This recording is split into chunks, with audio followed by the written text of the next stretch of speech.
Halo Bapak Ibu yang saya hormati, Assalamualaikum warahmatullahi wabarakatuh. Selamat siang, salam sejahtera. Terima kasih sudah berkenan menghadiri FGD yang diadakan oleh Kontan dengan tajuk penerapan 3M di lingkungan pendidikan. Perkenalkan saya Desmond Saragi, mewakili Kontan yang akan menjadi moderator pada FGD kali ini. Jika pada 3 FGD sebelumnya kita telah membicarakan mengenai evaluasi strategi komunikasi 3M, perubahan perilaku masyarakat dalam menghadapi COVID-19, dan pada FGD terakhir kita telah membahas tentang penerapan protokol kesehatan di lingkungan bisnis UMKM. Pada FGD kali ini kita akan membahas tentang penerapan protokol kesehatan dalam lingkungan pendidikan. Kehadiran COVID-19 telah memberikan banyak perubahan yang sangat besar dalam hidup kita. Hampir dalam setiap aspek kehidupan telah menyesuaikan dengan COVID-19, mulai dari cara bersosialisasi hingga cara menjalankan rutinitas harus disesuaikan agar penyebaran COVID-19 dapat dikendalikan. Tidak terkecuali juga pada sektor pendidikan. Sejak Maret 2020 hingga hari ini, banyak penyesuaian-penyesuaian yang telah dilakukan dunia pendidikan agar tetap dapat memberikan pelayanan terbaik. Salah satunya adalah dengan sekolah online. Setelah 8 bulan berlalu, bagaimanakah wajah sistem pendidikan saat ini? Masihkah sesuai dengan protokol? Dan seefektif apa penyesuaian yang telah dilakukan dalam rangka mengurangi COVID-19? Untuk menjawab pertanyaan tersebut telah bergabung bersama kita melalui Zoom meeting. Narasumber yang pertama kita adalah Dr. Rustono Faradi, selaku Ketua Program Studi Magister Ilmu Komunikasi Universitas Bunda Mulia. Apakah sudah bergabung Pak Rustono, Dr. Rustono? Halo, Dr. Rustono, mungkin belum bergabung ya. Yang kedua ada Bapak Doni Kusuma, pemerhati pendidikan. Halo Pak Doni, bisa diaktifkan dulu Pak mikrofonnya Pak? Oke. Siap Mas. Halo Mas Doni, apa kabar Mas? Sehat Mas? Sehat Mas, puji Tuhan. Oke, kesibukannya apa aja nih Mas selama COVID-19 nih Mas? Ya masih saya sebagai anggota BSNP masih meeting, kita membahas untuk bagaimana perbaikan standar nasional pendidikan, kita mempersiapkan sebelumnya draft-draft untuk pendidikan jarak jauh, lalu kita sedang mendesain bagaimana arah pendidikan kita di masa depan.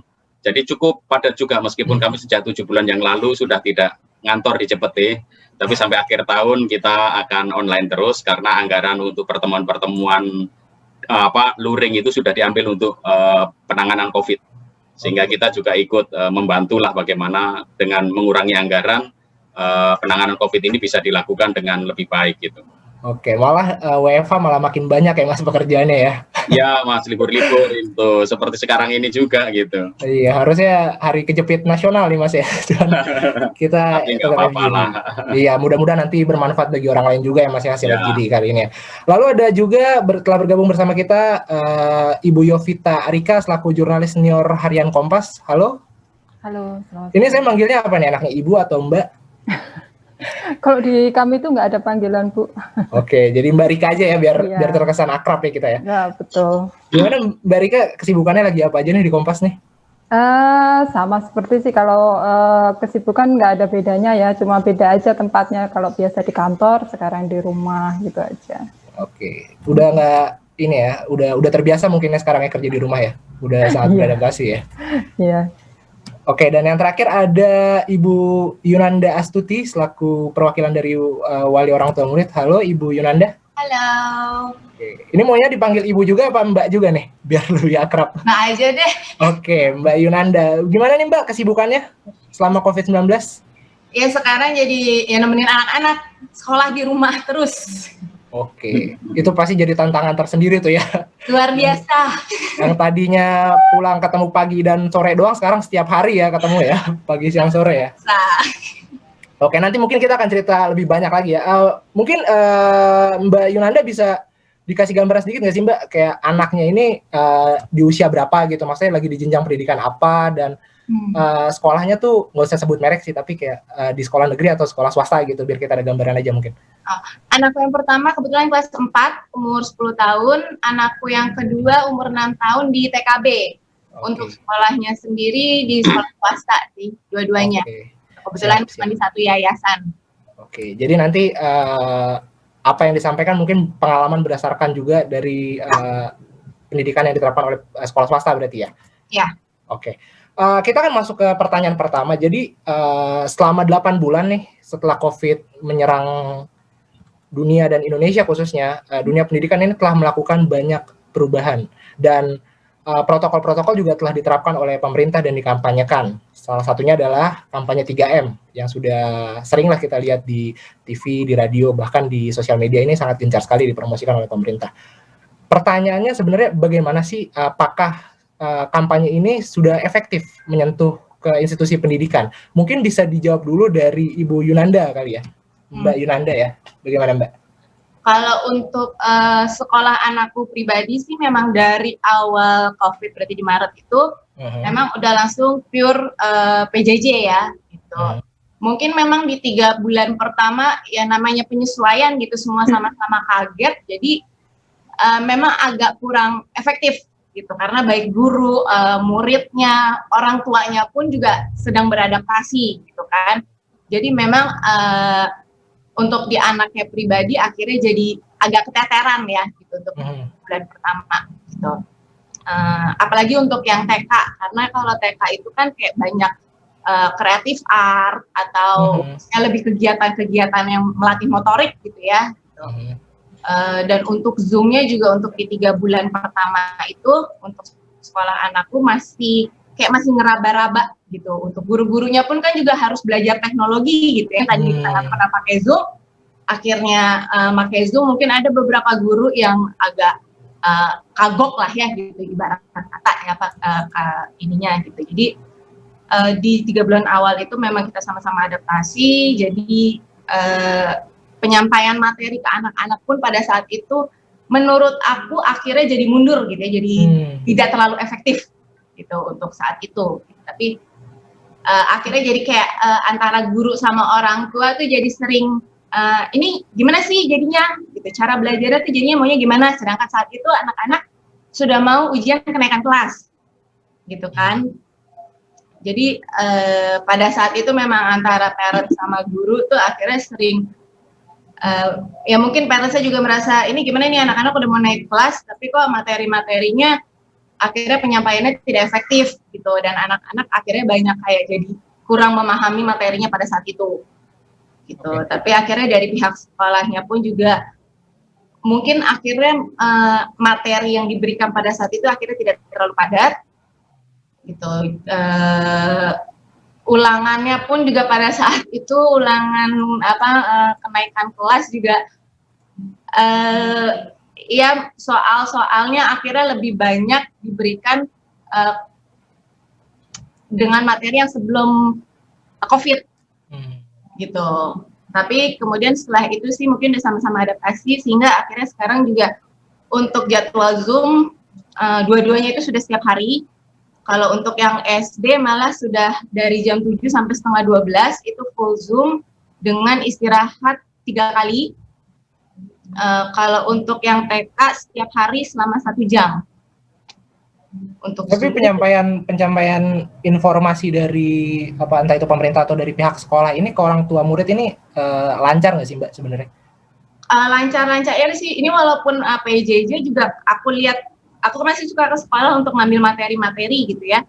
Itu juga pihak sekolah pun benar-benar kayak spanduk-spanduk untuk 3M dan segala macam itu terpampang di mana-mana walaupun anak-anak udah nggak ada yang ke sekolah gitu. Terus tempat cuci tangan itu juga sudah banyak banget gitu, sama hand sanitizer gitu. Dan kita juga setiap mau ke sekolah itu di gerbang satpam pasti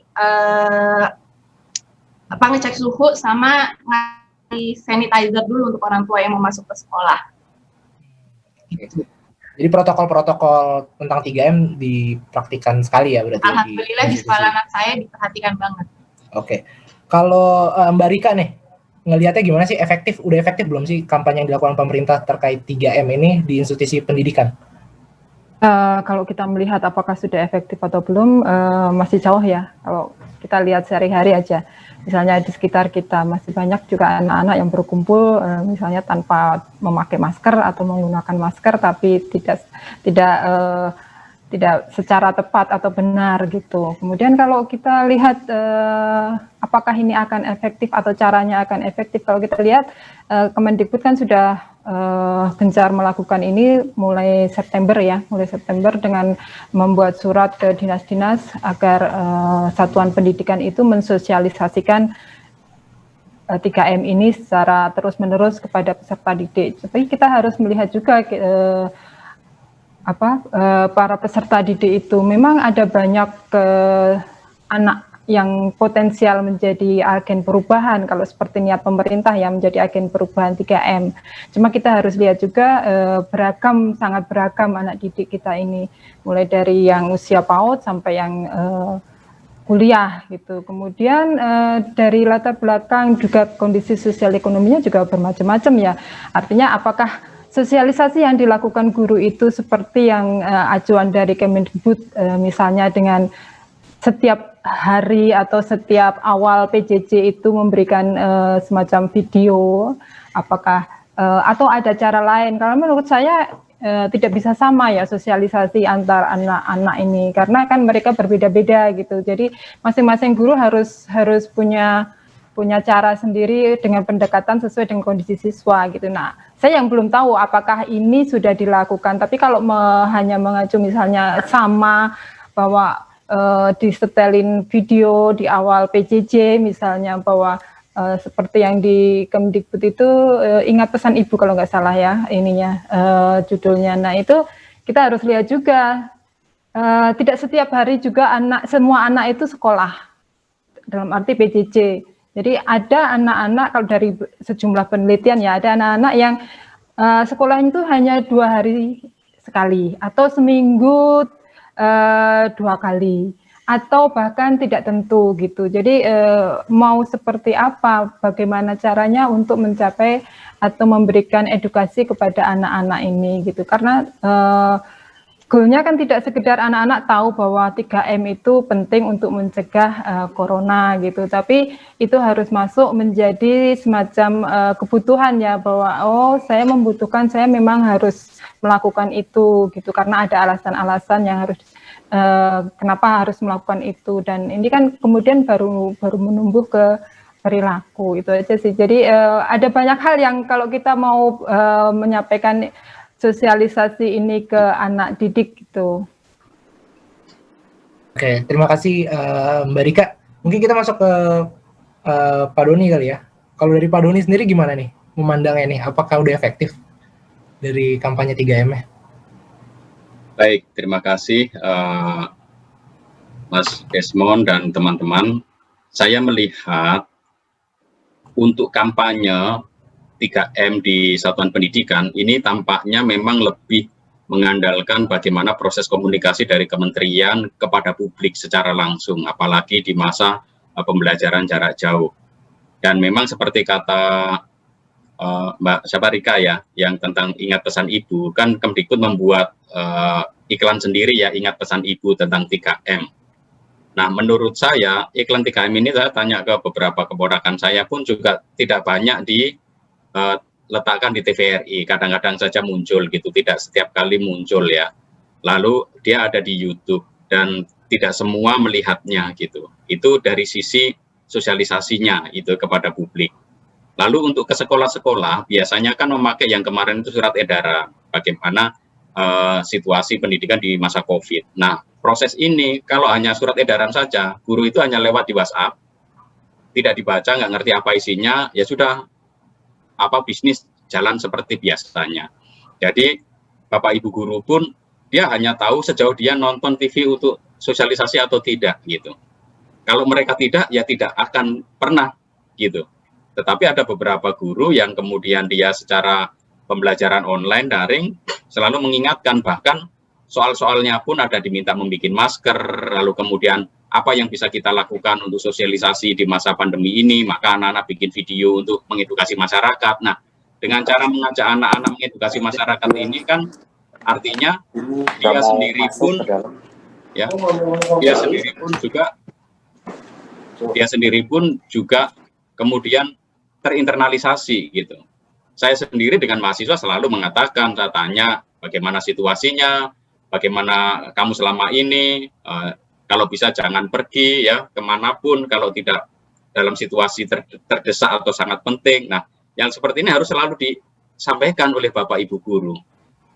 Kita bisa cek di Jakarta saja beberapa guru ketika dia sebelum masa PSBB transisi 2 hari selama seminggu masuk ke sekolah untuk mengajar secara online karena belum ada kuotanya. Tetapi pada saat di sekolah apa yang terjadi? Di Jakarta saja kadang-kadang yang 3 bulan awal pertama kemarin tidak ada termogan. Lalu kemudian sarana cuci tangan itu baru beberapa bulan kemudian. Lalu Bapak Ibu gurunya ketika kumpul nggak menjaga jarak, lah cuek-cuek saja. Malah mereka yang kemudian memakai masker, lalu memakai face shield juga dianggap makhluk planet, orang aneh gitu. Jadi ada situasi tekanan sosial gitu. Bahkan ada seorang guru ketika di masa-masa Jakarta puncak-puncaknya di sekolah ada meeting, padahal bisa dilakukan online.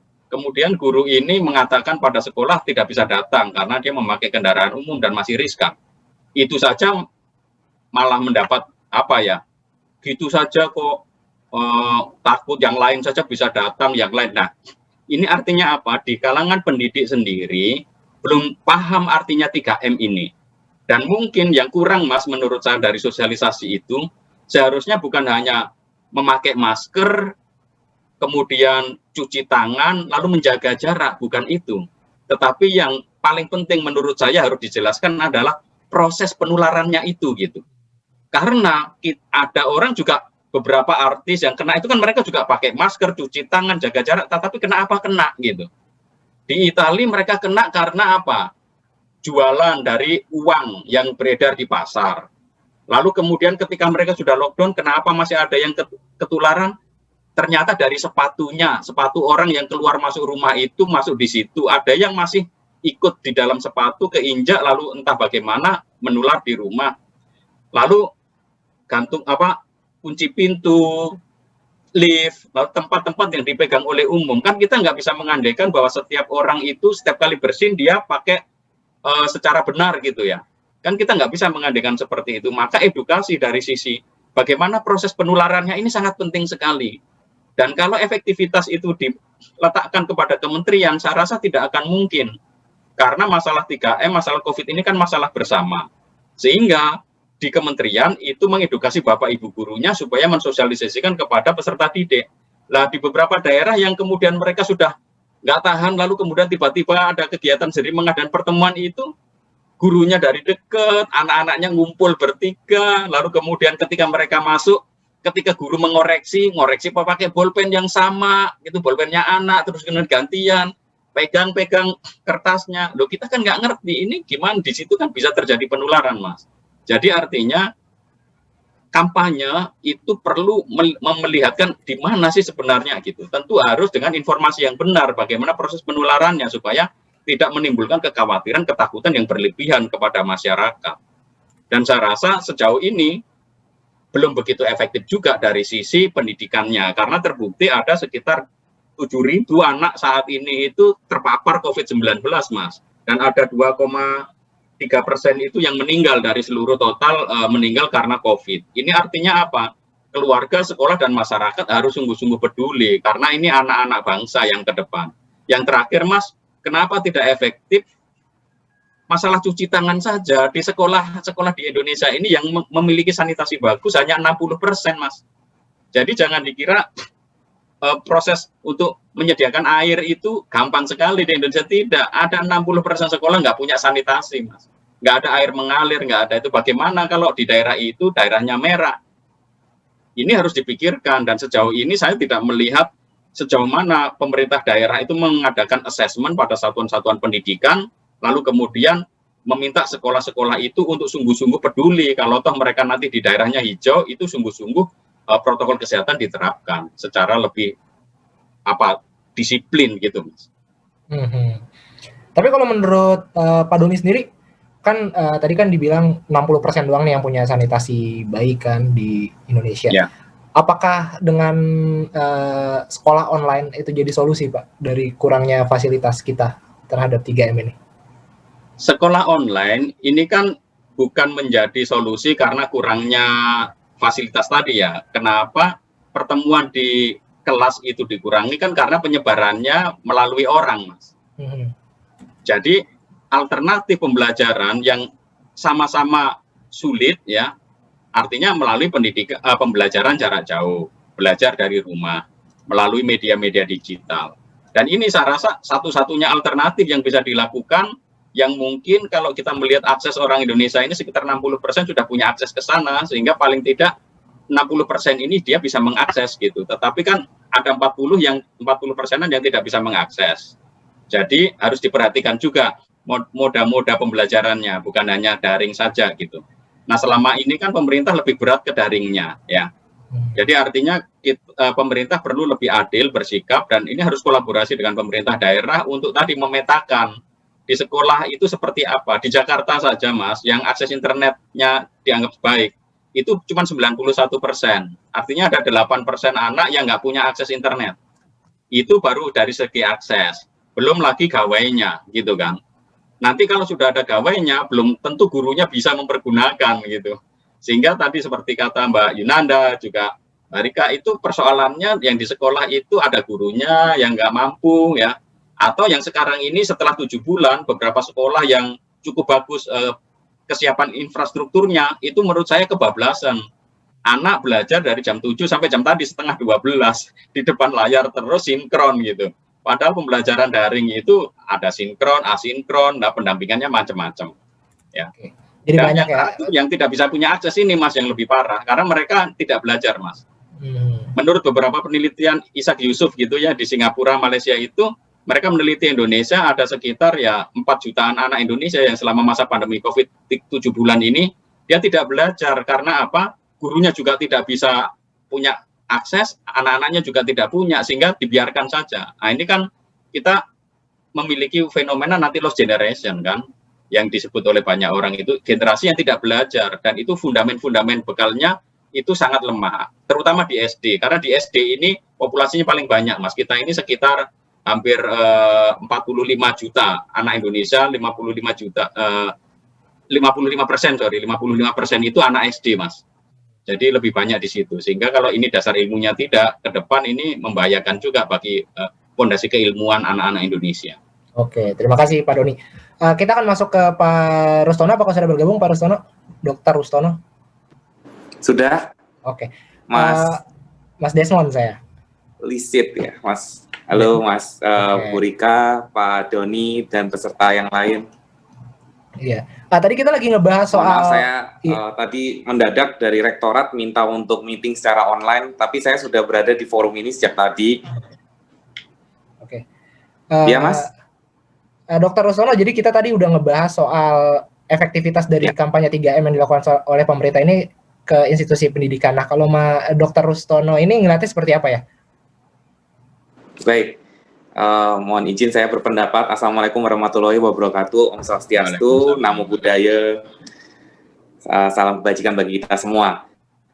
Senang sekali kita hari ini bisa saling bertukar pikiran ya mengenai bagaimana pelaksanaan 3M di masing-masing lintas kerja dan juga situasi di masing-masing ini ya kehidupan kita. Tetapi saya mohon izin untuk memberikan gambaran sepintas mengenai bagaimana proses 3M di lingkup kuliah perguruan tinggi ya. Kebetulan saat ini saya bekerja di Universitas Bunda Mulia, di mana kampus kami menerapkan sistem work from office, itu 20% karyawan, sementara sisanya work from home, sementara proses perkuliahannya berlangsung secara daring, secara full, totalnya semuanya menggunakan daring.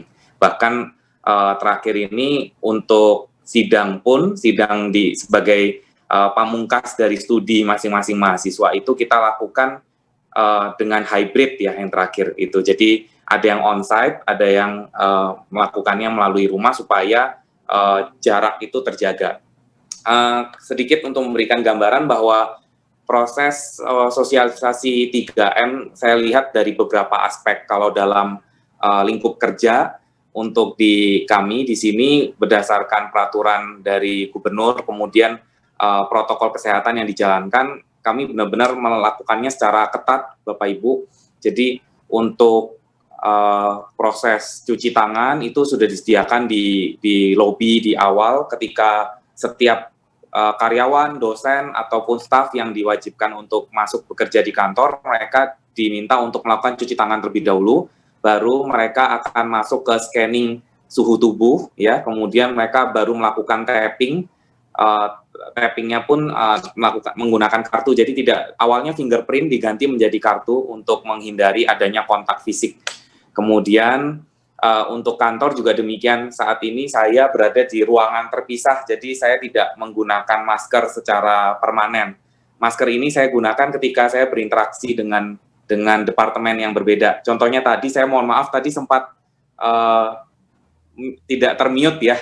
Tadi ada staff dari IT masuk, kemudian untung di-mute oleh host. Terima kasih Mas Lisit Solutama. Oke, Desmond, Pak. Mas Desmond, oke, di sini tertulisnya Lisit Solutama. Saya belum berkenalan. Yang mengundang saya Mas Tessa.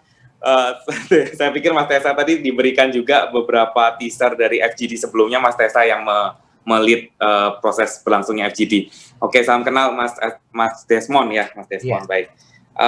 Kemudian kalau itu dari kampus ya, kemudian kami juga mengoptimalkan proses rapat itu juga melalui daring, makanya bisa satu sesi dengan sesi yang lainnya itu saling berhimpitan.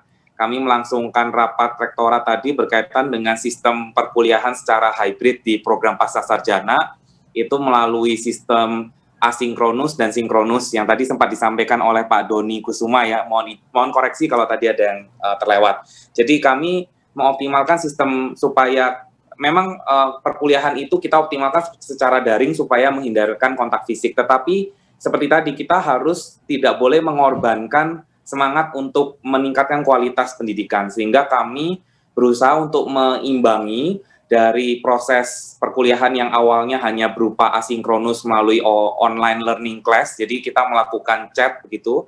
Chat itu nanti postingnya itu akan saling bersautan antara dosen dan mahasiswa, dan kami mewajibkan jumlah kuantitas berapa yang diminimkan untuk dosen melakukan posting dan berapa yang harus diberikan oleh mahasiswa. Nah, kami saat ini juga melakukan optimalisasi melalui proses sinkronus. Jadi adanya tatap muka dalam proses perkuliahan itu dibagi sedemikian rupa, dan tadi kami baru juga membuat kebijakan untuk bagaimana kalau tidak tercapainya sanksi dan sebagainya. Jadi kami tetap berpacu pada kualitas itu tadi secara institusi akademik, di mana kami juga nanti memiliki beban moral untuk menelurkan generasi penerus bangsa ya, untuk nanti bisa berkecimpung di masyarakat.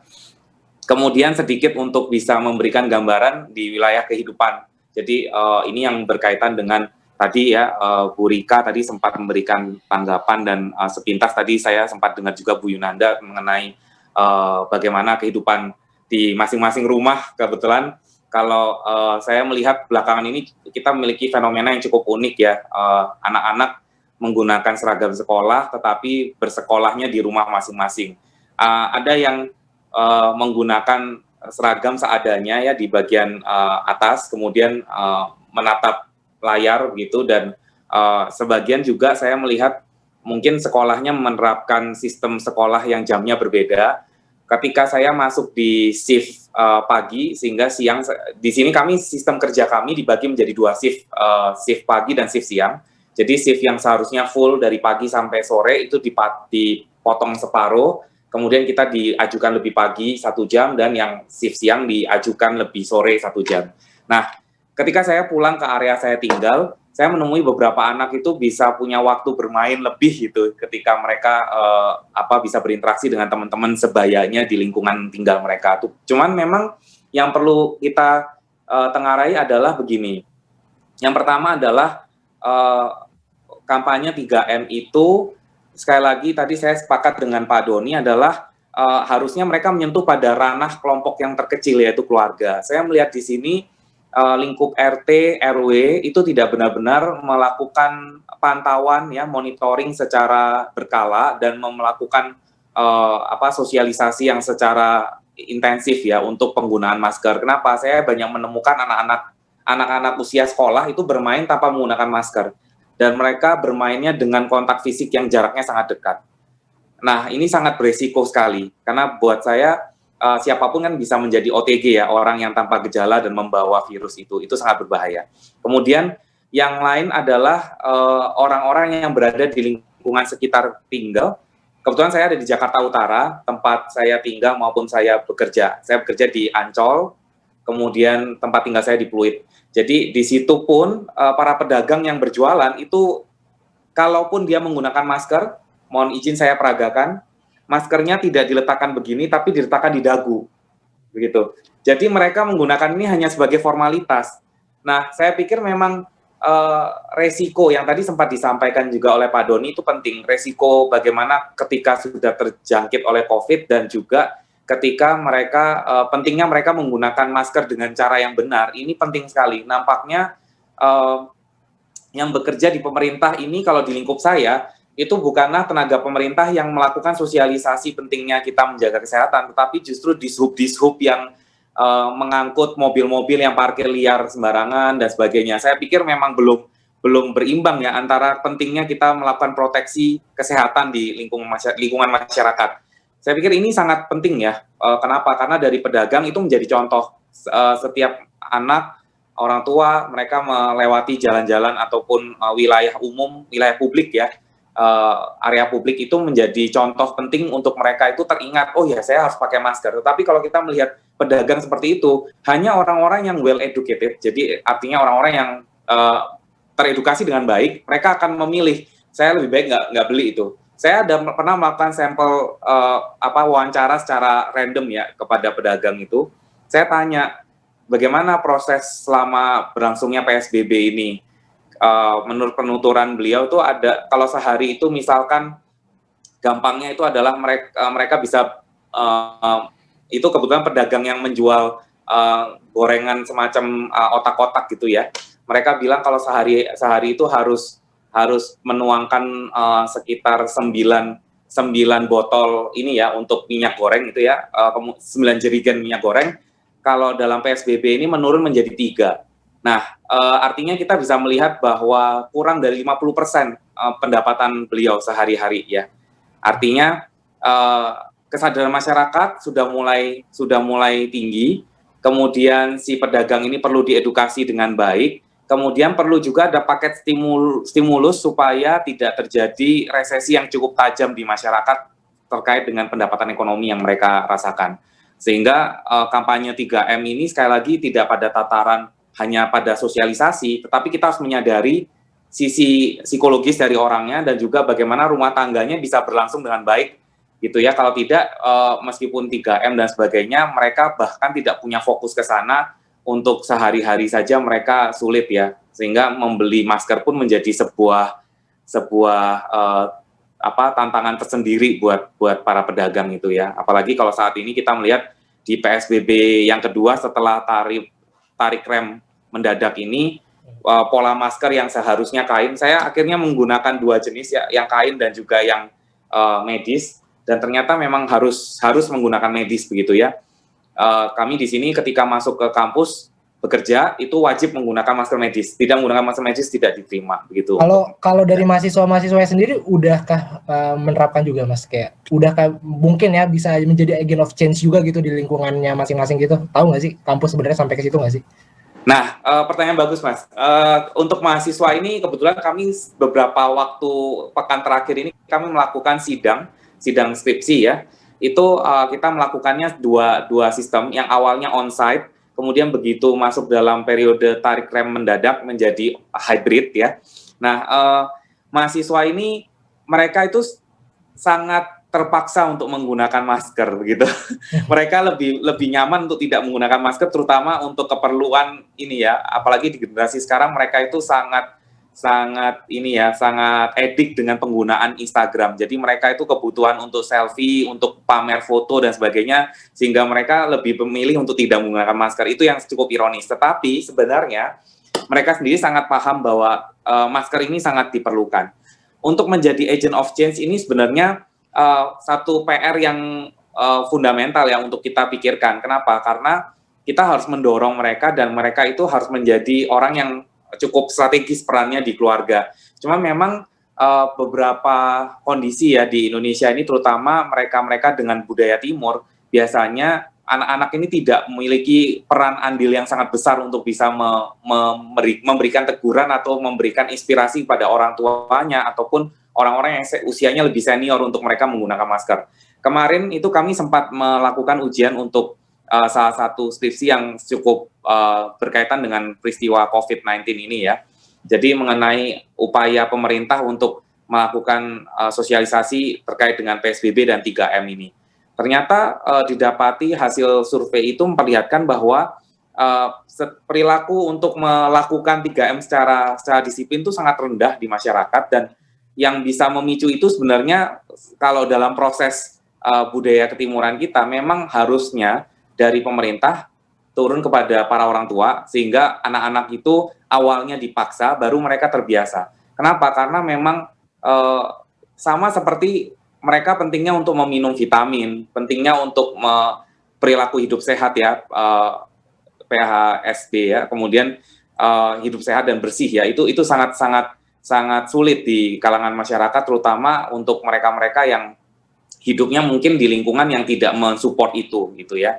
Nah, penting buat kita bukan hanya sekedar menitipkan melalui mahasiswa, tetapi juga orang tua memiliki peran yang sangat penting, terutama di lingkup keluarga itu yang tadi saya sempat sampaikan. Dan ini saya pikir harus diintensifkan, salah satunya melalui gugus-gugus terkecil di lingkungan masyarakat. Jadi seperti RT, kemudian guru-guru ya yang memiliki peluang lebih besar berinteraksi dengan orang tua begitu. Sedangkan kalau kami di perguruan tinggi, kami berinteraksi dengan mahasiswa, mereka akan lebih besar peluangnya. Kalau kami di komunikasi itu kami memiliki sebuah kajian yang terkait dengan dramaturgi. Jadi mereka itu mungkin bisa saja say yes ya, asal Bapak senang gitu. Iya Pak, saya pakai masker ini, saya pakai gitu. Gitu pulang mereka sudah tidak menggunakan lagi. Apalagi di kalangan mahasiswa yang ini ya millennials ya, yang mereka itu mudah tergerak dengan teman-teman. Sampai di tahap orang-orang yang well educated istilahnya di sini, mahasiswa pun juga masih ada belum segitu tegasnya ya untuk penggunaan dari 3M ini sebenarnya. Mungkin kita masuk ke topik selanjutnya nih. Kalau jadi tuh di bulan Juni 2020, di pertengahan Juni ada surat keputusan bersama 4 menteri bahwa sekolah tatap muka ini udah bisa nih diperbolehkan untuk zona hijau. Lalu di Agustus 2020 ini dibuat lagi peraturan bahwa yang diperbolehkan ini zona kuning.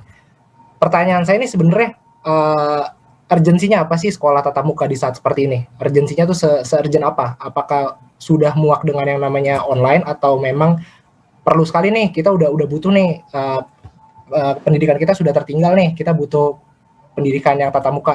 Dan kalau menurut Bapak Ibu sekalian di sini, udah tepat belum sih apa yang dilakukan dari kebijakan itu, udah tepat belum sih? Mungkin kita masuk dari Mbak Rika dulu ya, gimana Mbak Rika? Ya, terima kasih. Kalau lihat kebijakan pembukaan sekolah di zona hijau yang kemudian meluas ke zona kuning gitu ya, kita kan melihat itu kalau menurut saya sebenarnya alasan atau kebijakan itu diambil kan lebih kepada kebutuhan bahwa anak-anak itu butuh sekolah tatap muka, butuh pendidikan dengan tatap muka, karena kan yang PJJ selama ini tidak efektif atau belum efektif, kalau kita boleh katakan begitu.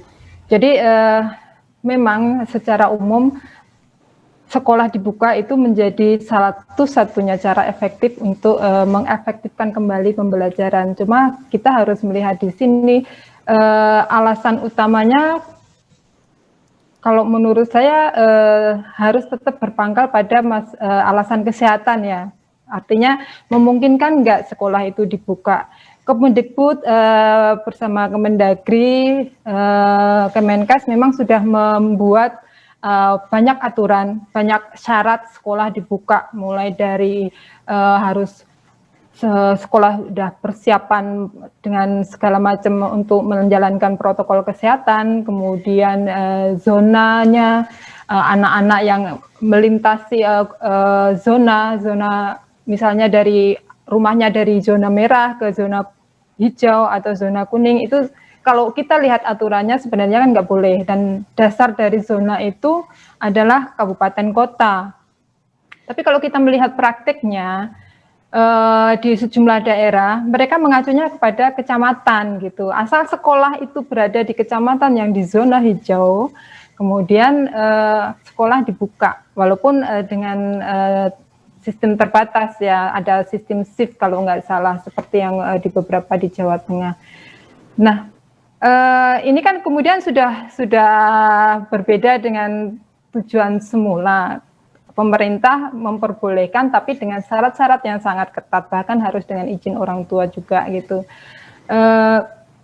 Jadi dalam pelaksanaannya siapa yang mengontrol? Idealnya ada, tapi saya tidak melihat atau saya tidak menemukan bukti bahwa ada semacam kontrol yang ketat untuk sekolah-sekolah yang telah buka itu. Akibatnya apa yang kemudian terjadi adalah sekolah ditutup lagi karena ada guru yang positif gitu. Jadi kalau menurut saya ini menjadi gangguan tersendiri ya dari upaya upaya mengatasi atau mencegah penularan COVID gitu. Jadi karena dasarnya bukan pertimbangan kesehatan gitu. Jadi kalau kemudian kita kembali ke pendidikan, kebutuhan pendidikan, seharusnya bagaimana cara mengefektifkan pendidikan itu yang sekarang ini dilaksanakan secara jarak jauh gitu. Ada banyak kendala yang seharusnya perlu ditangani terlebih dahulu gitu. Jangan sibuk kemudian buka sekolah. Memang kalau kita tanya ke anak-anak ya, saya punya anak juga, pengen sekolah, iya, pengen masuk sekolah gitu. Cuma kan kemudian pertimbangan kesehatan segala macam itu yang kemudian harus menjadi prioritas utama gitu. Jadi kemudian kan jadi buka tutup sekolah yang terjadi. Dan banyak klaster sekolah juga, dalam hal ini ada beberapa klaster sekolah berasrama. Nah, hal-hal yang seperti itu, di satu sisi kita sendiri melaksanakan 3M itu belum begitu bisa dikatakan benar gitu. Kemudian ada kebutuhan seperti itu. Jadi ini menjadi dua hal yang bertubrukan akhirnya gitu. Terima kasih. Jadi harusnya tuh lebih dioptimalin dulu dari sekolah online ya sebelum kita beralih ke sekolah tatap mukanya ya Mbak Rika ya? Iya, Seperti sekolah itu ya. tatap muka itu memang paling efektif. Mungkin Pak Doni lebih tahu ini kalau soal ini. Jadi kalau secara teori katanya sekolah tatap muka itu memang paling efektif untuk memberikan pembelajaran ya, dan selama ini yang berlaku kan seperti itu. Apalagi untuk anak-anak yang sekolah dasar sama menengah ya, SMP, SD gitu ya, terutama gitu, apa PAUD juga. Nah, kalaupun mau dibuka, pertimbangannya jangan karena pengen sekolah segera dibuka untuk mengejar ketinggalan gitu. Kan harus dibalik ya, alasannya tetap harus kesehatan. Nah, selama kesehatan, alasan atau syarat-syarat kesehatan itu belum terpenuhi ya, bagaimana caranya kita, kalau dari sisi saya, bagaimana caranya mengoptimalkan pembelajaran itu. Memang tidak akan seoptimal dengan tatap muka, dan bahwa ada kekhawatiran ada penurunan pembelajaran, iya pasti gitu. Nah, bagaimana cara menyeimbangkan ini gitu ya? Jangan kita buru-buru. Udah lama ini, karena sudah lama jadi pengen sekolah gitu kan? Timbangannya kan harus atas dasar kesehatan yang nomor satu lah ya, yang jadiin itu ininya. yang nomor satu. Mungkin kita masuk ke Mbak Yunanda nih selaku orang tua murid nih. Kalau misalkan sekolah udah dibuka, pede belum sih anaknya untuk masuk ke sekolah nih, atau malah prefer online dulu aja deh? Kalau aku pribadi nggak mau gitu. Walaupun aku ngerasa memang paling efektif adalah tatap muka gitu ya, dan anak-anak juga pasti akan lebih enjoy ketika tatap muka gitu. Tapi aku pribadi sebagai orang tua, apalagi anakku masih SD dan TK, yang dimana mereka mungkin untuk kesadaran melakukan 3M, kalau kitanya nggak cerewet, mereka juga nggak akan melakukan itu, maksudnya dengan sendirinya gitu ya. Dan anak-anak usia SD dan TK itu juga kalau main kan ya udah, kadang-kadang main lepas masker atau mereka megang-megang macem-macem, apalagi terutama yang TK ya, mereka ngelihat apa di bawah di lapangan diambil, yang kita nggak tahu kebersihannya, dan setelah ngambil itu belum tentu cuci tangan gitu kan. Jadi walaupun memang secara sekolahnya sudah kurang lebih sudah mulai melakukan penerapan 3M gitu, dan rutin didisinfektan juga, tapi kalau aku pribadi sebagai orang tua, aku tetap belum setuju. Walaupun mau zona hijau, zona kuning gitu, selama masih mewabah seperti ini, aku memilih untuk anak-anak PJJ. Oke. Gitu. Tapi kalau dari segi pembelajarannya beneran ketinggalannya tuh jauh apa gimana sih Mbak? Maaf.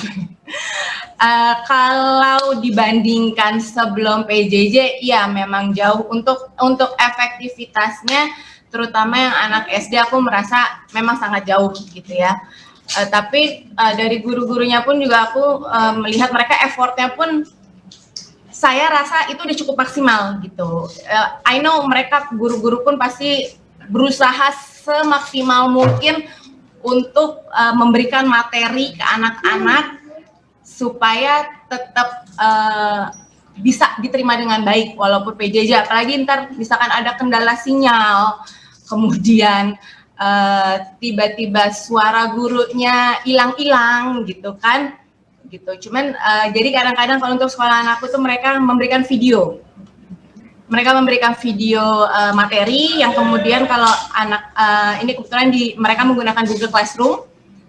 Jadi setelah materi pembelajaran hari itu selesai, guru di siang harinya akan men-share video materi tersebut ke Google Classroom, gitu, sehingga anak-anak tetap bisa melihat lagi, gitu, misalnya mereview ulang, gitu ya.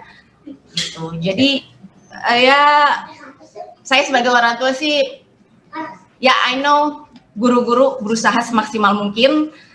Dan ya mau nggak mau kita juga harus membantu anak-anak ini supaya bisa lebih maksimal lagi gitu ya, gitu. Walaupun karena secara jam pembelajaran pun juga jauh berkurang dibandingkan sebelum PJJ kan, jadi mau nggak mau otomatis ya materi ya jauh berkurang gitu. Tapi ya udah berusaha mungkin aja, cuman pokoknya tetap belum siap lah ya intinya untuk tatap muka belum begitu setuju ya. Kalau dari Mas Rustono gimana nih memandangnya dengan pembukaan sekolah nih? Iya, kalau saya melihat dari dua sisi ya Mas. Jadi yang pertama itu dari sisi pembelajarnya ya. Jadi dari pembelajarnya itu dari aspek-aspek kesehatan dan kesiapan mereka dalam menerima materi. Kemudian kalau dari sisi institusi pendidikan dan bagaimana penyampaian materi itu juga penting ya. Nah, kita lihat bagaimana urgensinya. Kalau dari kesehatan, kemarin itu banyak sekali dikeluhkan oleh rekan-rekan kami tenaga medis itu mengenai kesehatan mata. Kemudian juga dari para psikiatri itu banyak yang melihat generasi, mereka menyebutnya mohon maaf akhirnya generasi COVID ya, generasi teman-teman yang berkuliah secara daring, baru hari pertama kuliah sudah tidak bisa bertemu dengan teman-temannya, artinya mereka akan sangat sulit untuk bersosialisasi karena nggak punya teman secara nyata, temannya secara daring gitu ya. Nah, dua hal ini patut benar-benar menjadi perhatian utama dan kita harus menyediakan solusi yang paling jitu ya berkaitan dengan ini. Mengenai mata, artinya mereka tidak boleh terlalu jenuh juga untuk bertatap muka melalui daring ya. Perlu dibuat mekanisme belajar yang punya jeda di antara berapa jam di depan layar ya, on screen, dan berapa jam di mana mereka tidak on screen begitu, dan mereka tetap melakukan aktivitas pembelajaran yang bisa terpantau. Nah, itu yang penting. Jadi bagi pendidik maupun orang tua atau wali yang sedang mendampingi siswa yang sedang belajar di rumah ya, ataupun kalau mahasiswa artinya sudah tidak wali lagi tetapi peer teman belajar atau peer grupnya yang bisa memstimulasi proses belajar ketika sudah tidak on screen begitu. Nah, ini tantangan kita. Kemudian untuk sosialisasi juga demikian. Bagaimana anak-anak ini tidak terkumpul dalam sistem public area atau public sphere yang berbeda, yang awalnya itu banyak mereka itu saling bersaut-sautan di media sosial, tetapi kita menyediakan media belajar yang punya kemiripan dengan media sosial. Nah, ini yang menjadi tantangan tersendiri. Ada beberapa penyedia aplikasi-aplikasi, kebetulan di tahun ini kami mendapatkan hibah dari pemerintah untuk penelitian berkaitan dengan ruang guru ya. Jadi ruang guru, kemudian kita melanjutkan lagi ke berikutnya ini adalah Zenius dan beberapa aplikasi-aplikasi belajar yaitu Marble dan sebagainya. Nah, kenapa kami harus terjun ke sana? Karena kami ingin melihat bagaimana tenaga pendidik itu nanti bisa mengoptimalkan aplikasi-aplikasi ini sebagai senjata ampuh untuk bisa memfasilitasi para anak didiknya. Kenapa? Karena kita sudah melihat bahwa generasi saat ini itu generasi yang berbeda. Mereka benar-benar digital native. mereka sangat familiar dengan konten maupun device secara digital, sehingga mereka itu bisa diberikan konten-konten yang sekiranya memang berbasis pada alat maupun media tersebut gitu. Itu kalau dari sisi para pembelajarnya ya. Jadi baik anak, siswa sekolah, kemudian seperti tadi Mbak Yunanda yaitu dari sisi wali atau orang tua ya. Kemudian bisa juga kita lihat dari sisi institusi pendidikannya. Kalau di kami di Universitas Bunda Mulia, kami mempersiapkan di semester depan itu sudah mempersiapkan proses onsite. Jadi kita sudah menyiapkan beberapa skenario A, bagaimana kalau masuknya seperti ganjil genap, seperti Pak Jokowi ya, membuat kebijakan berapa mobil ya. Kalau kita di sini, bagaimana kalau seandainya yang masuk itu hanya separuh saja, kemudian nanti bagaimana proses pembelajarannya, bangkunya seperti apa, mereka nanti tatap mukanya seperti apa. Kemudian kami juga menyiapkan modul-modul pembelajaran PJJ yang sekiranya bisa menstimulasi proses belajar ketika tidak sedang on screen ya. Nah, kemudian kami juga membuat beberapa paket-paket penelitian yang bisa menstimulasi para mahasiswa supaya di usia belajar dan usia meneliti mereka bisa terdorong untuk mereka punya keinginan, curiosity, punya rasa ingin tahu yang tinggi untuk bisa memahami fenomena sosial yang ada di lingkungan masyarakat saat ini. Jadi mereka bukan hanya sekedar duduk belajar, tetapi juga memahami kasus-kasus yang beredar. Contohnya kemarin kami melakukan online learning class. Ini sangat menarik. Kenapa? Karena ketika kita mintakan untuk kebetulan ini adalah mata kuliahnya pengantar jurnalisme. Semoga ini bisa inline dengan Mbak Rika ya, yang dari Kompas. Ini saya baru dapat profil dari Mas Tessa.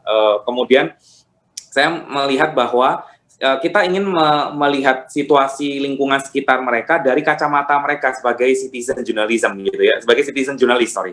Nah, mereka melaporkan bahwa lingkungan mereka saat ini cukup memprihatinkan ya. Jadi kita melihat bahwa adanya tindak kejahatan yang semakin merajalela. Kami sebagai pengajar meminta untuk mereka meng-capture ya berita sebuah peristiwa di lingkungan mereka dan mereka menuliskan itu.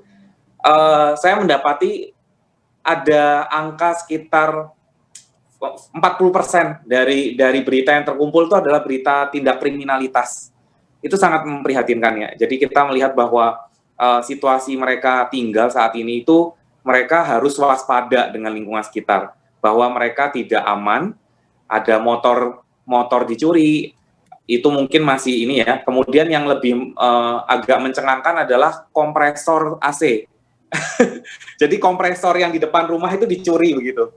Nah, itu dijual. Mungkin karena kondisinya itu ya, kondisi perekonomian saat ini juga cukup terpukul ya untuk beberapa sektor, sehingga mereka tidak bisa melanjutkan kerja dan akhirnya mereka akan kesulitan untuk mencari mata pencarian, ya mereka akhirnya melakukan tindak kriminal. Nah, ini menjadi catatan penting. Kenapa? Karena kita berusaha untuk menyadarkan lingkungan masyarakat melalui tangan-tangan mereka, gitu ya. Dan kita berusaha untuk menstimulasi mereka. Kira-kira bisa melakukan wirausaha apa dari rumah? Mereka bisa membuat konten-konten kreatif, mereka bisa mendorong rekan-rekannya untuk membuat hal-hal yang positif ketika di masa COVID seperti ini, di masa pandemi sedang berlangsung. Mereka melakukan semuanya dari rumah gitu ya. Nah, menggerakkan mereka dari lingkungan masing-masing, lingkungan terkecil mereka di rumah-rumah dan dengan peer mereka di mahasiswa ya, itu menjadikan ini menjadi kekuatan yang penting untuk menumbuhkan cara belajar itu bukan dari top down tapi bottom up. Nah, nanti formulasinya tentu saja Mas Doni ya yang akan bisa memberikan formula yang tepat. Tetapi kalau kami berpikir di sini kita tidak bisa menunggu lagi. Kita sebagai pengajar harus bisa memberikan stimulasi-stimulasi positif supaya para mahasiswa ini bisa mengisi waktu itu dengan efektif. Mereka memberikan inspirasi-inspirasi dari cara mereka. Kemudian sembari itu juga mereka harus memiliki kepekaan yang cukup tinggi untuk melihat lingkungannya saat ini sedang mengalami apa dan bagaimana solusinya untuk menanggapi itu ya. Nah, jadi intinya mau tatap muka ataupun mau secara online, dari institusi pendidikan itu harus sudah siap ya untuk cara menyesuaikan dirinya seperti itu ya. Betul, dan menyediakan berbagai alternatif, Mas. Itu yang paling penting. Kenapa? Karena alternatif ini yang sekarang itu sangat dibutuhkan. Kalau kita mengacu pada pola pendidikan Finlandia, koreksi kalau saya salah, Mas Doni, mereka itu menjadi negara dengan taraf pendidikan yang paling tinggi itu bukan karena mereka mewajibkan kurikulum tertentu, tetapi mereka justru memberikan ruang bermain yang cukup luas gitu ya. Nah, ini yang kita selama ini agak kurang awas ya. Mahasiswa ataupun siswa sebagai pembelajar itu mereka punya cara berpikir yang unik. Nah, kita perlu menstimulasi itu supaya dari mereka lah kita dapat jawaban atas solusi dari situasi yang sedang polemik di waktu-waktu sekarang ya. Terutama bagaimana memformulasikan sebuah pola pendidikan yang tepat, apakah daring secara full, ataukah onsite full, ataukah hybrid di antara keduanya, baik itu sinkronus atau asinkronus. Jadi kita perlu menstimulasi dari bawah, bukan hanya kita menunggu dari atas. Alternatif itu yang perlu banyak dilakukan. Begitu, Mas Desmond. Ini inisiatif untuk alternatif itu yang penting ya. Kita Betul. masuk ke Pak Doni nih sekarang, gimana nih Pak Doni nih memandangnya nih? Belum dinyalakan Pak mic-nya Pak. Ini saya bantu unmute. Oke, baik. Oke. Jadi terkait dengan SKB, kan memang awalnya di daerah yang zona merah, kemudian zona hijau, baru setelah itu zona kuning ya. Memang saya sudah menyampaikan beberapa pendapat saya bahwa baik di zona hijau maupun zona kuning, ini masih berpotensi karena Indonesia ini persentase tes rasio terhadap populasi itu masih sangat kurang ya dibandingkan dengan apa yang ditetapkan oleh WHO. Kan paling tidak itu minimal 10% populasi itu dites Mas gitu. Artinya PCR itu untuk ngecek dan kemudian tracing sama tes PCR-nya itu masif gitu. Kita ini kan sangat lambat sekali ya. Baru belakangan ini saja semakin banyak tes, semakin banyak yang kejaring kan. Sementara proses penularannya ini berdasarkan pertemuan dengan orang gitu. Begitu dulu Lebaran itu dikunci, setelah nggak Lebaran bebas lagi, sudah menyebar kemana-mana. Bahkan sekarang di Nias yang dulu nggak ada itu sekarang ada gitu. Artinya apa, yang di daerah kepulauan terpencil yang dulunya masih hijau, sekarang itu sudah nggak hijau lagi Mas. Ada kasus karena ada orang, pertukaran orang, perjumpaan orang yang itu tidak terlacak. Bahkan sekarang ada gejala OTG dan kita tahu virus ini mutannya sangat cepat sekali dan berbeda. Tentu para ahli virus, ahli vaksin itu akan kebingungan juga karena mutasinya cepat Mas. Sehingga sekarang itu ada yang tanpa gejala.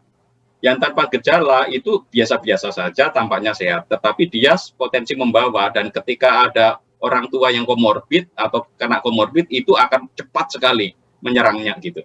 Nah ini kan sesuatu yang memang harus disadari. Kalau kita keluar ke masyarakat itu masyarakat nggak ada kesadaran, itu biasa saja kok. Saya suatu ketika harus mempa sepeda motor saya lihat gitu, kayak nggak ada apa-apa di masyarakat itu. Padahal itu di Cengkareng ini zona merah.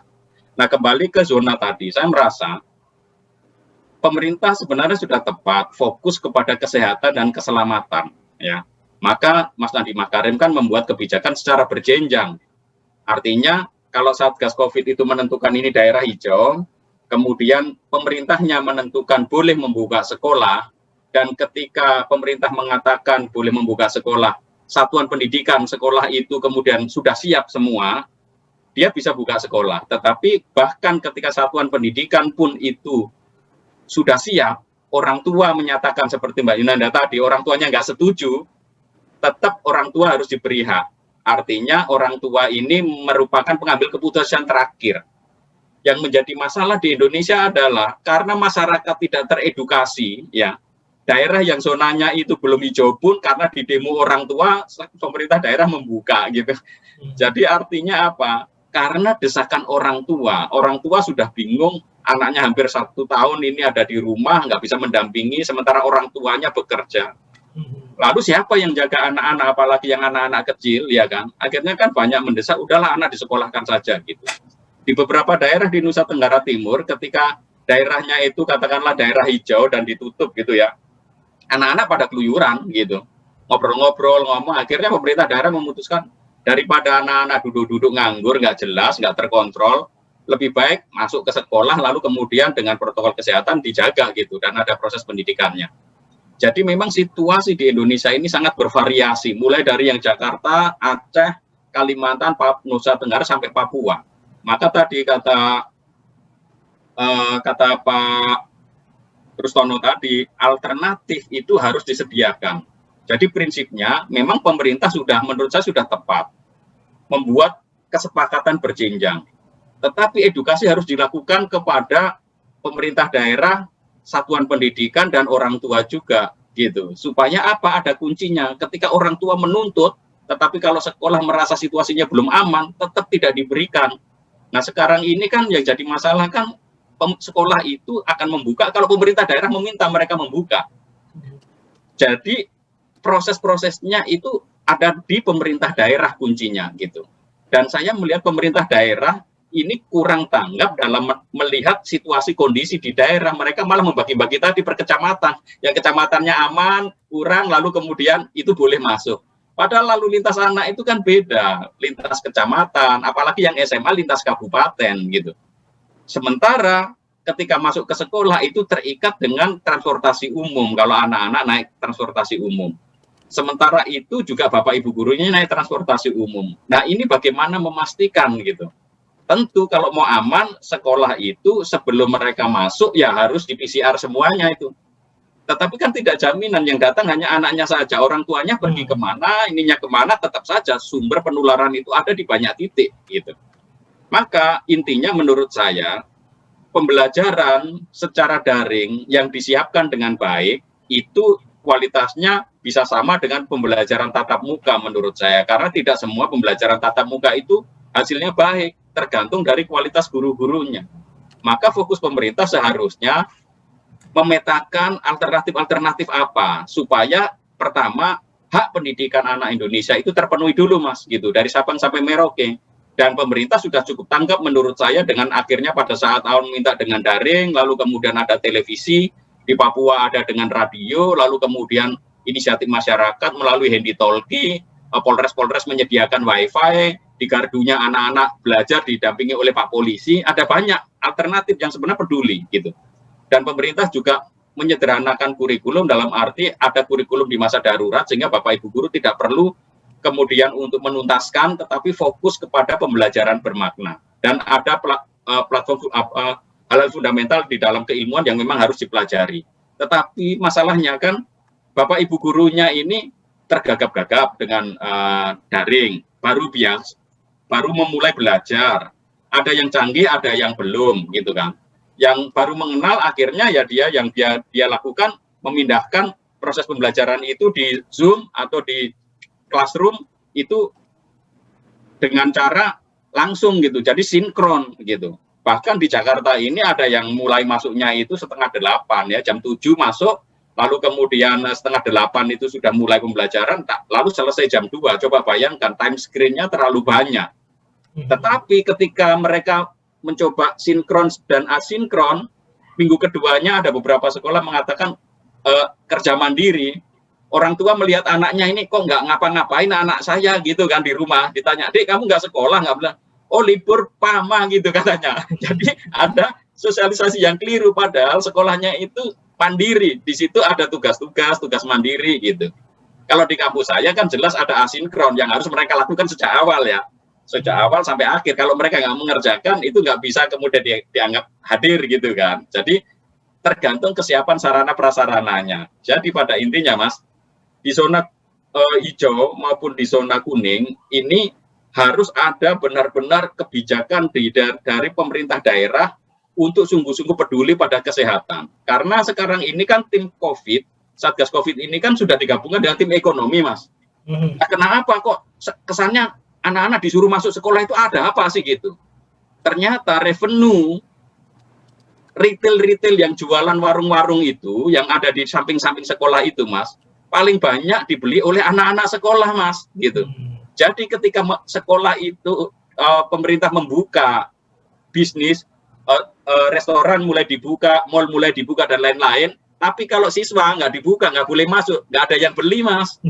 Ekonomi nggak jalan. Gitu. Jadi balik lagi ke yang tadi dikatakan oleh Mbak Rika ya, jadi dasar pembukaannya ini bukan dari aspek kesehatannya yang utama ya? Lebih kepada ekonomi menurut saya Mas gitu ya. Itu memang tentu saja sesuatu yang penting. Tetapi janganlah kita mengorbankan masa depan dan jiwa anak-anak ini dengan cara yang seperti itu. Sebagai pengalaman saja satu, teman dosen saya yang di Palembang itu dia sudah hampir 4 bulan ya, 4 bulan itu dia di rumah. Tetapi begitu ada pelonggaran, dia itu belanja di warung sebelah, di warung modern. Begitu belanja sekali langsung kena. Kena apa gitu? Karena itu pintu dipegang banyak orang, Mas. Barang-barang yang ada di dumu-dumu dipegang-pegang. Yang kayak gini ini jarang sekali sosialisasinya. Sehingga orang tidak tahu, saya ini sudah coba 4 bulan, 5 bulan di rumah, keluar sebentar langsung kena gitu kan. Jadi persoalannya di sini ini kalau di pendidikan, Mas. Jadi saya melihat pemerintah memang harus bijaksana ketika membuka bahkan di zona yang kuning. Di zona hijau pun itu harus hati-hati juga, harus dicek apakah memang benar-benar tidak ada atau benar tidak ada tesnya, Mas gitu. Karena kalau mau semua dikodifikasi dengan kesepakatan dari Satgas Covid, ya beberapa perintah daerah itu cuek saja, Mas. Lebih baik nggak usah dites, nanti kan akan turun sendiri kasusnya gitu. Tetapi tiba-tiba ada yang sakit, rumah sakit penuh dan lain-lain. Nah, lalu tenaga kesehatan sekarang sudah hampir 200-an ini, Mas, yang sedang menjadi korban. Ini kan, dan banyak dari tenaga kesehatan itu anak-anak muda, dokter-dokter residensi, dokter-dokter spesialis yang sebenarnya pemikiran dan tenaganya masih dibutuhkan untuk ketahanan bangsa ini. Kira-kira itu, Mas. Oke, mungkin kita bakal masuk soal ngomongin kelas online nih, atau pendidikan jarak jauh nih yang sudah diterapkan nih. Kalau menurut narasumber sekarang ini nih, kan tadi kan banyak catatan ya. Sebenarnya kenapa sih banyak catatan terhadap si pendidikan jarak jauh itu, pembelajaran jarak jauh itu, dan sebenarnya solusinya harusnya kayak gimana sih? Pemerintah tuh harusnya memperhatikan apa sih dari pendidikan jarak jauh ini? Mungkin dari Mbak Rika dulu ya. Ya, terima kasih. Ketika pemerintah memutuskan untuk sekolah ditutup, kemudian dilakukan pembelajaran jarak jauh, memang diyakini itu salah satu cara yang memang paling efektif untuk menjaga keberlanjutan pendidikan anak-anak. Cuma kemudian yang berkembang kan ada semacam salah persepsi ya, PJJ kemudian daring.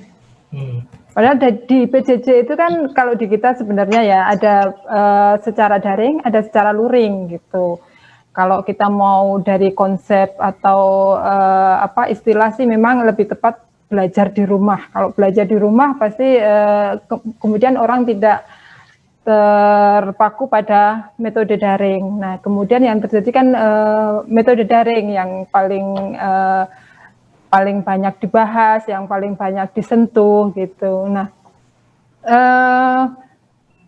memang kalau dari dua metode itu kita harus melihat sarana dan prasarana anak-anak ya, sekolah dan juga guru gitu.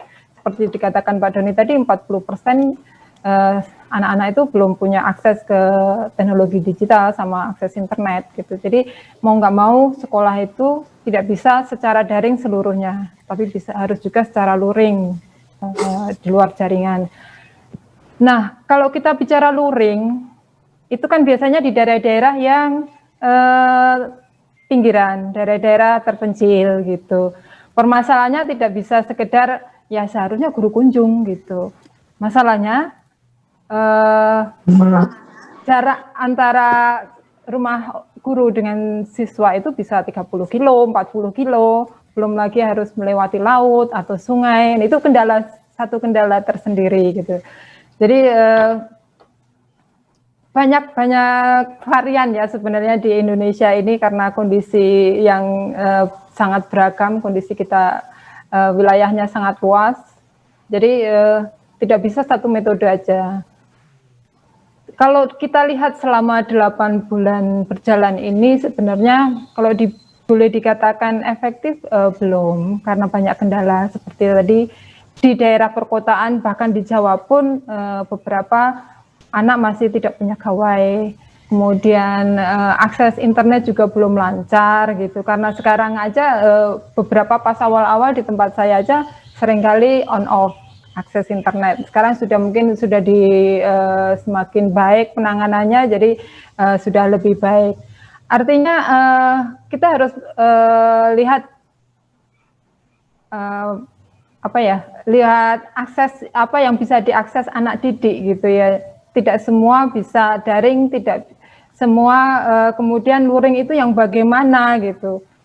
Apakah cukup dengan guru kunjung? Apakah cukup dengan belajar melalui televisi? Karena kalau kita lihat data tidak semua rumah tangga mempunyai televisi di daerah-daerah terpencil gitu. Kemudian lewat radio gitu. Idealnya memang itu bisa. Kemudian tapi harus dilihat juga efektivitas. Artinya ketika kemudian kebijakan itu ditempuh harus dilihat siapa sih sebenarnya yang lihat televisi, yang kemudian yang mengakses ke radio, apakah benar mereka yang selama ini tidak bisa tidak bisa daring, kemudian bisa memanfaatkan radio dan juga televisi dengan baik, apakah guru-guru juga bisa secara rutin menjangkau anak-anak.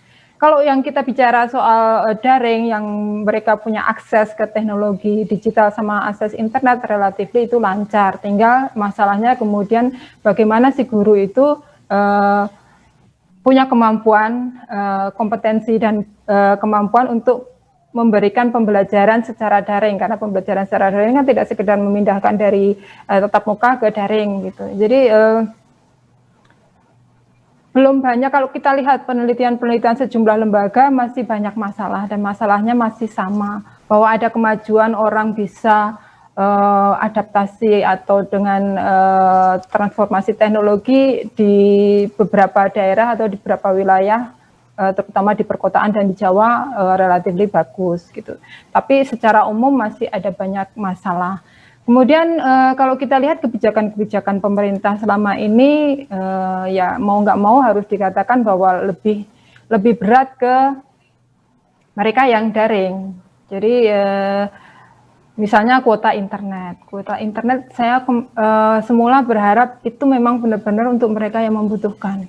Tapi ternyata itu untuk semua yang punya nomor telepon seluler, jadi mau orang kaya, mau orang yang nggak punya, semua sama haknya, gitu. Jadi harus dilihat juga, kalau menurut saya sih ya, memang tidak mudah untuk memilah-milah ya, kalau dalam ini memilah-milah mana sih sebenarnya yang membutuhkan, gitu. Cuma saya nggak tahu, seharusnya ada data ya di Kemendikbud atau pemerintah daerah nih, terutama lagi-lagi kita bicara pemerintah daerah ya.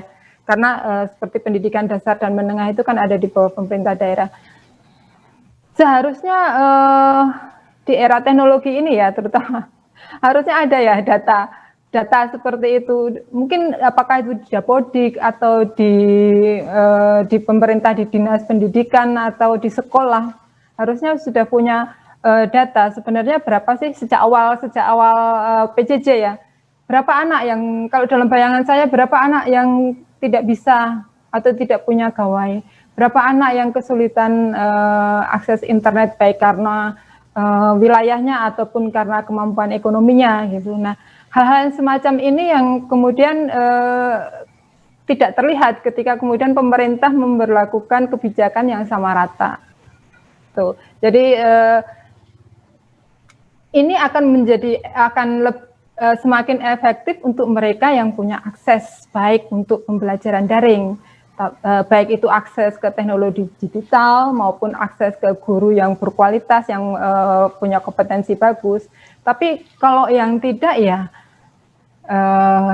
masih banyak yang tertinggal, dan itu yang dikhawatirkan selama ini kan semakin lebar jurang kesenjangan antara yang mereka yang bisa menikmati pendidikan yang berkualitas dengan yang tidak gitu. Nah, yang harus dilakukan bagaimana sebenarnya, kalau dalam pandangan saya ya, yang harus diprioritaskan itu bagaimana yang mereka selama ini kesulitan gitu. Kalau mereka yang relatif nggak kesulitan untuk pembelajaran daring atau PJJ ini ya tetap dibantu, tapi mereka akan relatif lebih mudah untuk maju, untuk meningkatkan diri. Tapi kalau mereka yang kemudian selama ini serba terbatas, itu yang sampai sekarang ya seperti yang dikhawatirkan tadi, lama-lama bisa menjadi hilang generasi kalau memang tidak ada penanganan secara khusus kepada mereka gitu. Jadi karena nggak tepat sasaran nanti malah makin terjadi kesenjangan ya Mbak ya? Iya. Di pendidikannya ya? Iya, dan anggaran kita kan terbatas ya, di masa COVID ini pemerintah selalu mengatakan begitu gitu ya. Harapannya sih dengan anggaran yang terbatas itu, bagaimana kebijakan atau bantuan itu memang benar-benar tepat sasaran. Gitu. Oke. Kalau dari Pak Doni gimana Pak Doni? Ya, diaktifkan dulu. Oke.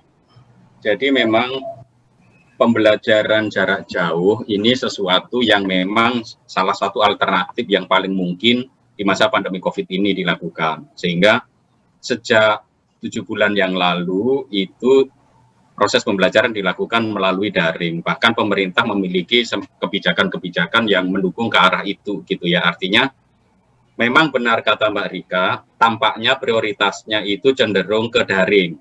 Karena memang ini yang jadi masalah. Tetapi kan persoalannya ini terkait dengan keadilan, bagaimana itu disediakan gitu. Pemerintah sebenarnya sudah sangat responsif dengan cara membuat kebijakan relaksasi dana bos ya terkait dengan pemberian kuota.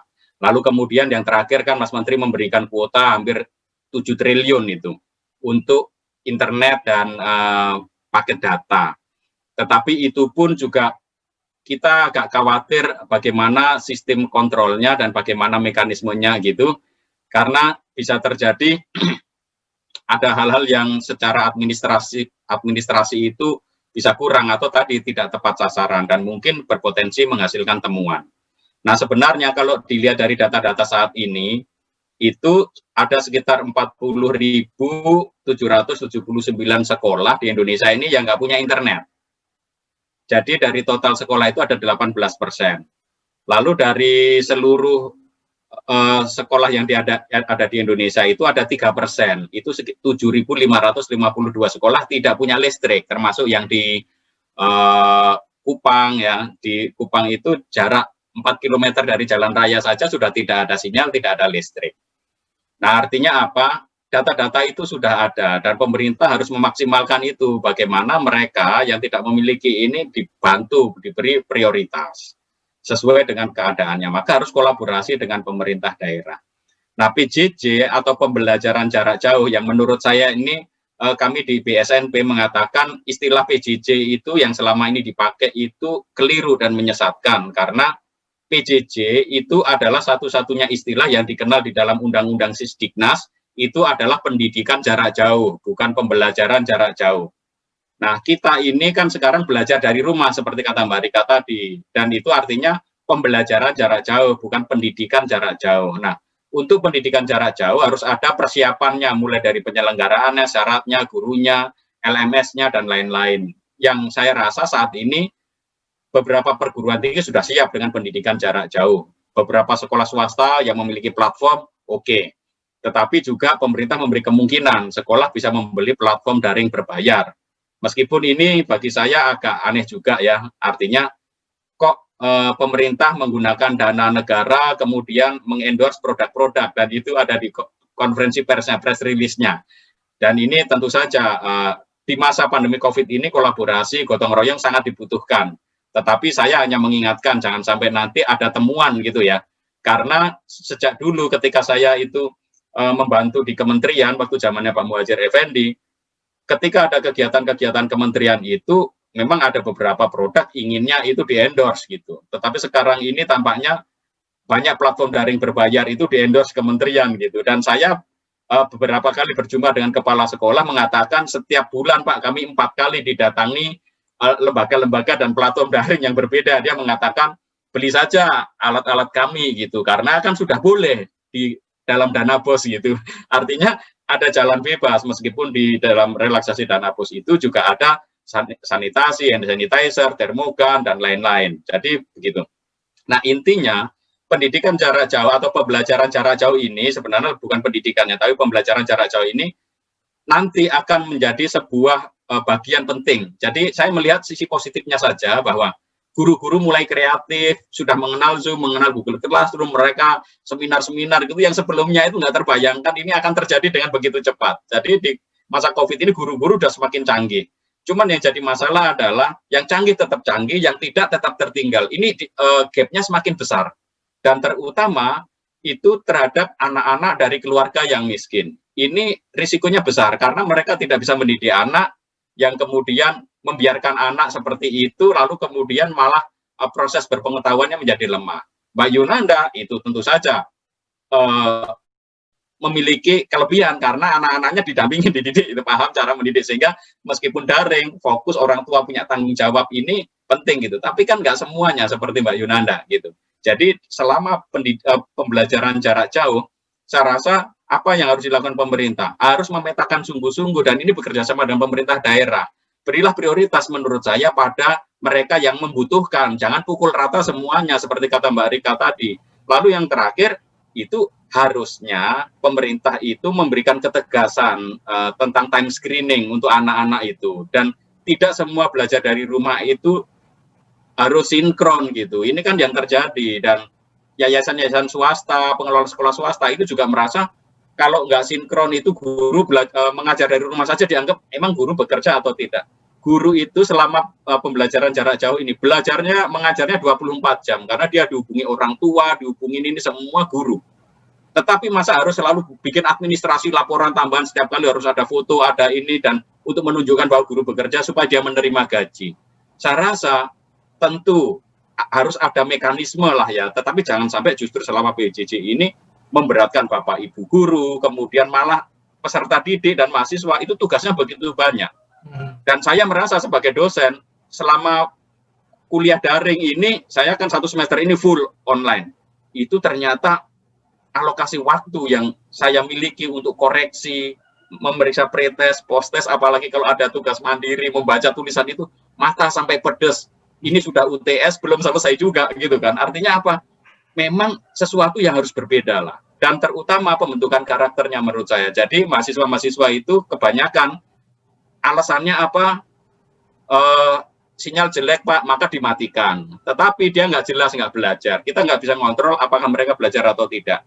Ketika mereka online, ada layanan, kadang-kadang mereka joget-joget. Artinya mereka nggak belajar. Mereka entah main, entah tiktokan, entah ngapain gitu. Lalu yang terakhir, ketika UTS ini ada modus baru, Mas. Jadi ngirimkan soal ujiannya itu salah gitu. Ternyata ada modus mereka buying time gitu. Karena banyak tugas, ada yang ini nggak selesai meskipun itu tugasnya itu take home exam gitu.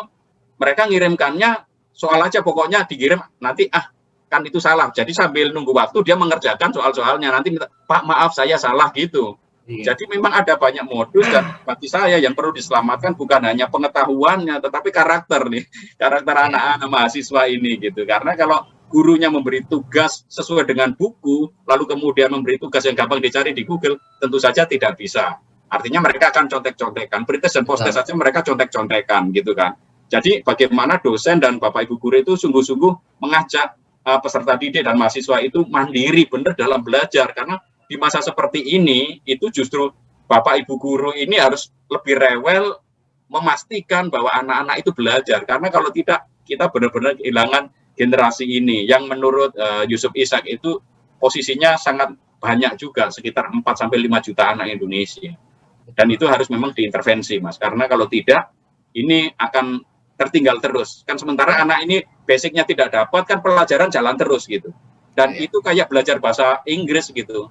Saya sampai SMA nggak bisa bahasa Inggris karena basicnya nggak jalan Mas gitu. Di SMP nggak dapat basic yang bagus, istilahnya seperti itu. Jadi kalau SMP atau di basicnya itu nggak dapat, di SD-nya nggak dapat, nanti dia belajar matematika, belajar bahasa, itu akan ketinggalan terus-menerus. Jadi ke depan akan menjadi sia-sia proses pembelajarannya kalau tidak ada assessment lagi untuk ngecek anak ini prosesnya ada di mana. Betul. Itu yang bahkan tuh yang tadi Bapak jelasin aja kayak dia mengulur-ngulur waktu gitu, berarti dari segi mahasiswa atau peserta didik juga makin pintar ya sebenarnya Pak ya untuk cheating ya, kasarnya cheatingnya makin pintar berarti ya? Mereka cheating, dan bahkan ada beberapa mengumpulkan tugas di pekerjaan yang lain Mas. Jadi pekerjaan yang sebelumnya sudah dinilai, diajukan lagi diganti beberapa gitu. Jadi itu kan plagiasi juga sebenarnya. Oke. Dan yang lebih parah, anak-anak ini kan kadang-kadang ketika Zoom online itu gurunya itu di shoot memakai handphone, lalu dikasih yang animasi itu Mas. Filter. difilter gitu. Jadi gurunya jadi badut, gurunya seperti itu. Dan ini kalau beredar kan lalu menjadi semacam penghinaan, pencemaran nama baik, dan anak-anak itu merasanya ini kami hanya iseng saja gitu. Oke. Kalau dari Pak Rustoro gimana? Mengalami hal yang samakah? Iya, saya merasa bahwa apa yang disebutkan Pak Doni itu benar-benar real ya, apa yang saya rasakan. Ini kebetulan kemarin baru saja kami di deadline untuk koreksi ya. Koreksi kalau di kami ini ada sistem 14 hari kalender, bukan 14 hari kerja.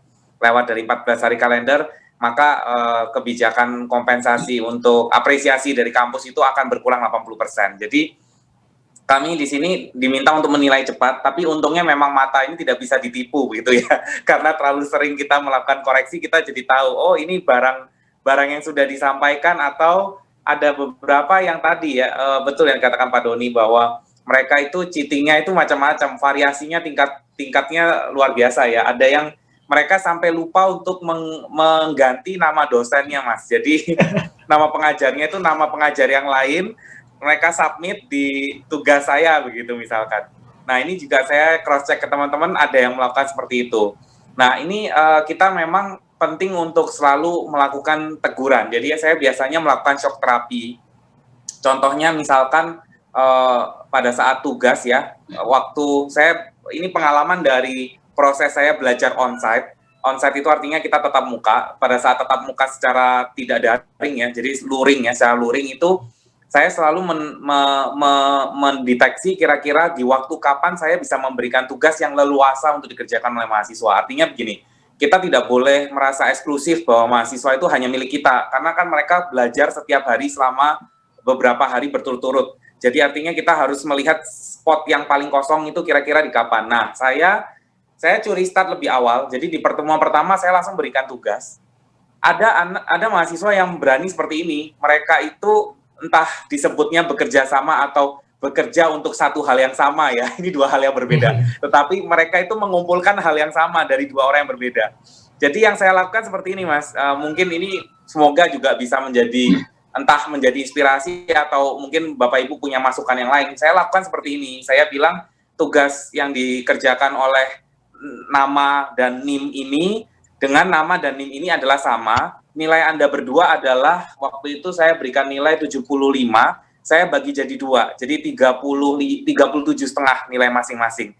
Nilainya silakan sudah dapat dua-duanya, jadi silakan saling menggabungkan diri gitu, karena bahannya sama gitu saya bilang.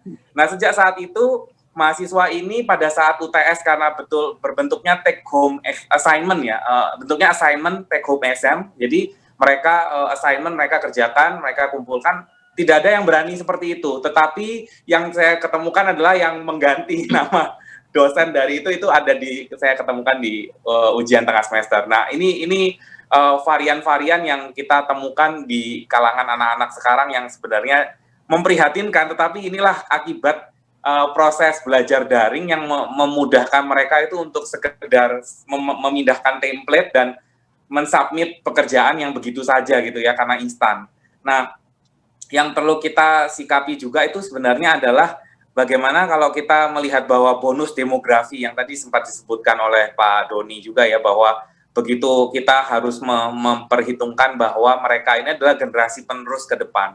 Bonus demografi yang begitu besar di Indonesia ini jangan sampai lolos begitu saja. Kalau bahasa anak sekarang tuh jangan kasih kendor gitu ya.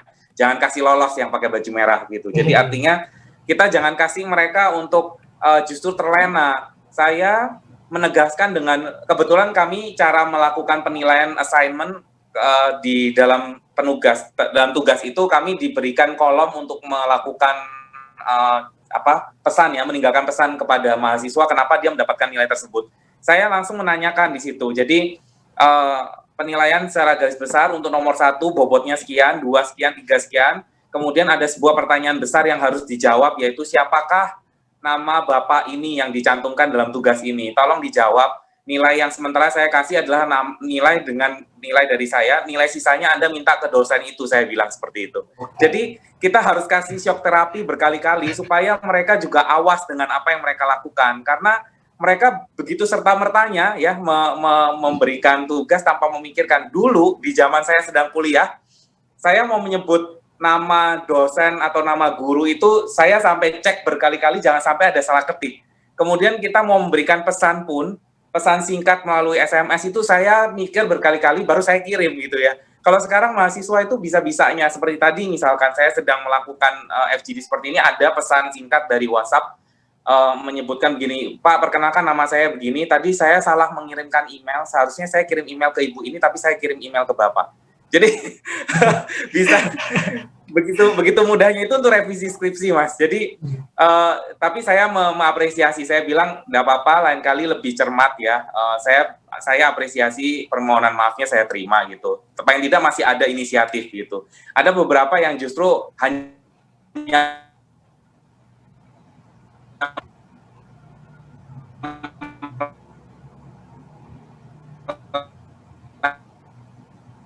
Oke.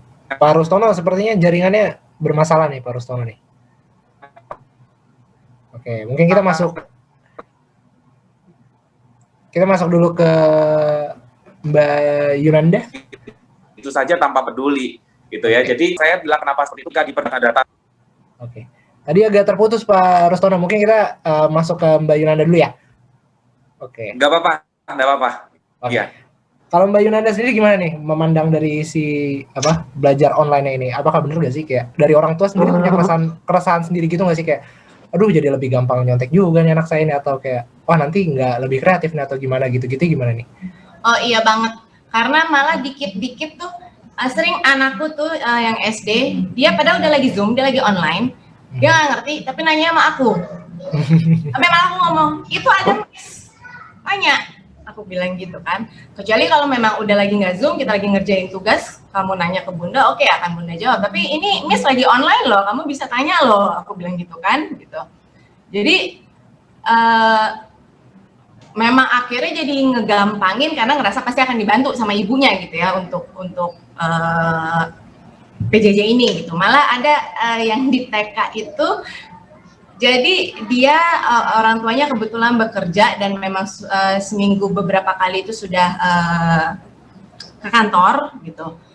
Itu selalu malah akhirnya dibantuin mbaknya gitu. Jadi malah setiap dikasih pertanyaan, mbaknya yang misalnya kedengeran lah ya, mbaknya ngebisikin gitu. Terus ya baru anaknya menjawab gitu. Malah sempat anakku yang kelas 4 pun lagi ulangan, waktu itu lagi lagi ulangan harian, itu kedengeran suara ibunya bisik-bisik, terus ditegur malah sama temennya, itu siapa? Kan kita lagi ulangan, nggak boleh dibantuin dong. Malah temen yang negor begitu, gitu kan? Gitu, karena memang kalau lagi ulangan itu tidak boleh di mute dan tidak kamera harus on gitu ya, kecuali kalau memang ada masalah itu orang guru yang bersangkutan. Kalau memang anaknya tidak harus off cam gitu ya. Tapi kalau dari pihak sekolahnya sendiri ada nggak sih Mbak kayak edukasi nih, kan kita pendidikan udah online, orang tua juga jangan terlalu membantu lah terkesannya untuk hal-hal seperti nilai dan kawan-kawan, jangan dibantu lah kalau ulangan gitu-gitu, ada nggak sih Mbak?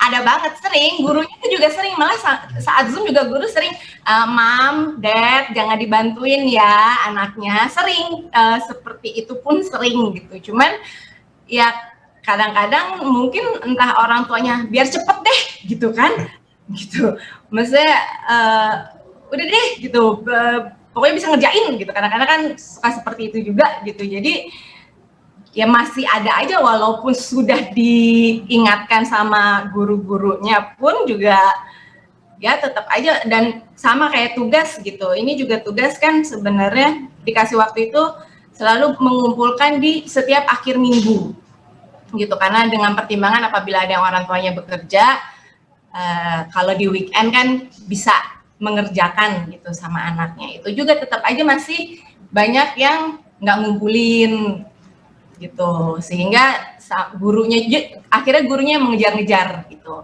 Dan walaupun udah kayak di grup orang tua pun guru-guru udah sering mengingatkan tugas, cuman sebenarnya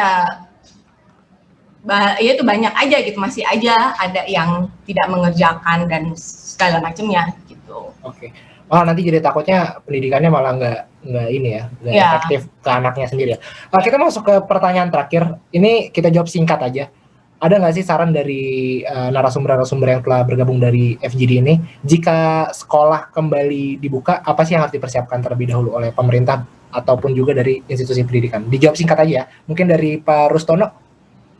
Ya, kalau kami kan melihatnya dari beberapa infrastruktur sudah sangat siap, tapi melihat data dari Pak Doni tadi, tentunya kita melihat dari teman-teman yang berada di 3T ya, daerah terluar, terdepan, dan terpencil ya. Jadi mereka harus memiliki kesiapan yang standar protokol kesehatannya itu penting untuk dijaga.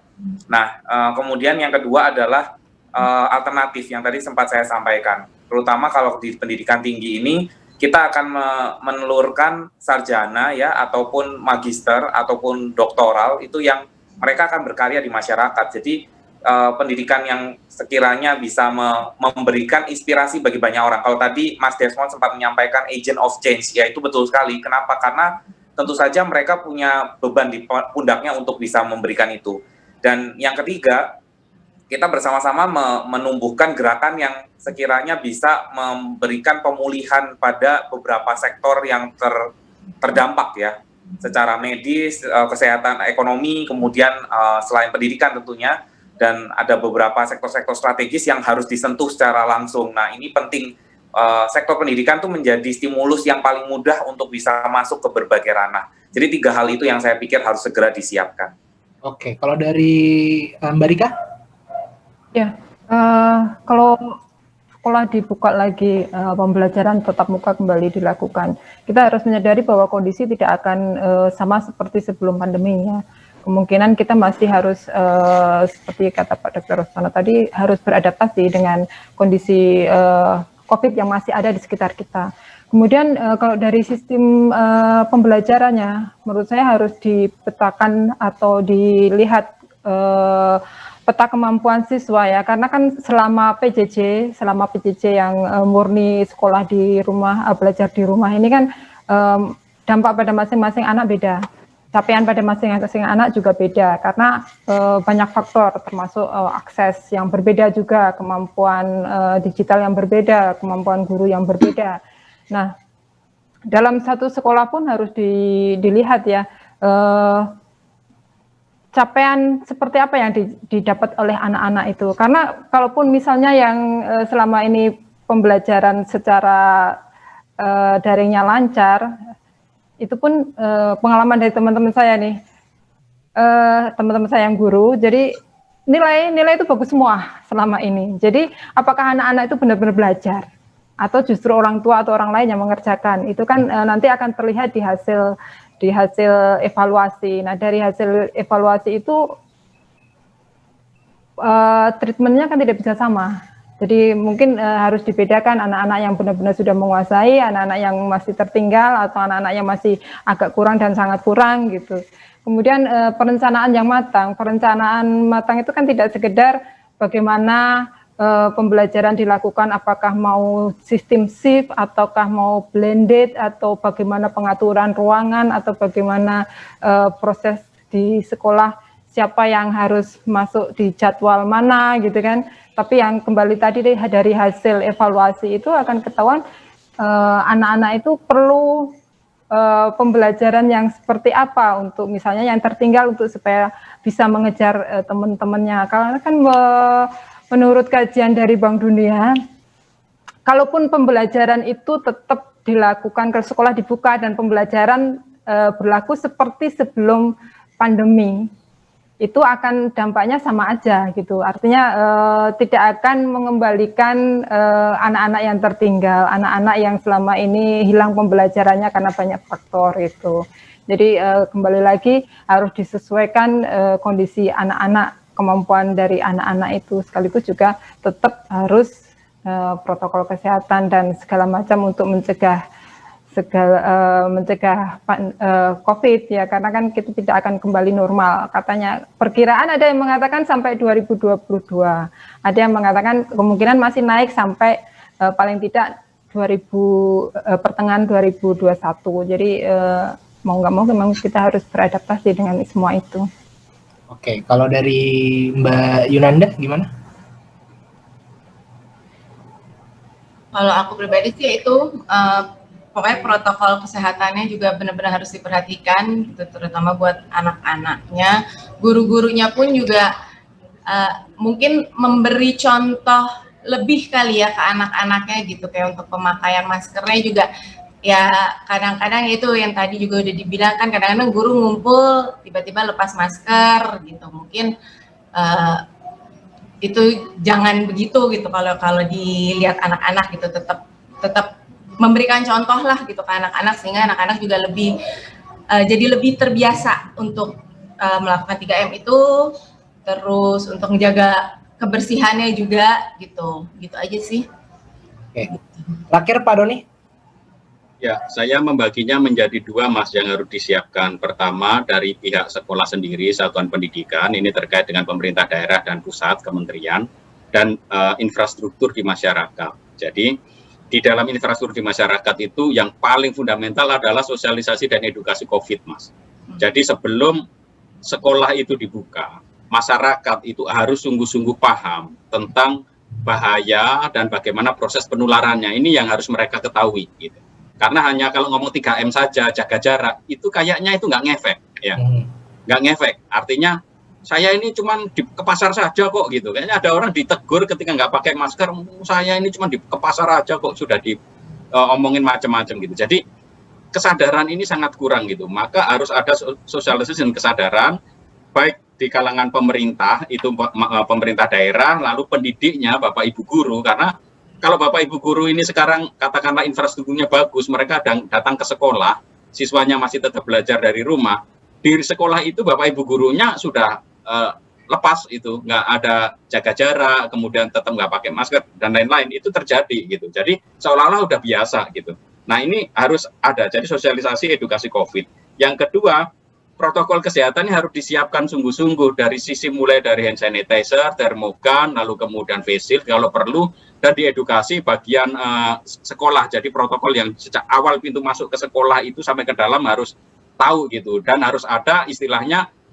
penjelasan tim gugus tugasnya ketika ada masalah itu apa yang harus dilakukan. Misalkan tiba-tiba ada satu keluarga guru ada yang terkena COVID misalkan, itu harus ada flow information gitu. Jadi harus ada laporan yang rutin yang disampaikan kepada sekolah supaya tahu situasinya gitu. Karena begitu ada satu guru itu terkena, kan kemungkinan dia langsung di stop gitu ya, katakanlah nggak boleh datang ke sekolah, tapi kemudian supaya nggak menular. Nah, infrastruktur ini di Indonesia tadi saya bilang hanya 40% yang siap, 60% tidak siap. Air bersih saja tidak banyak tersedia.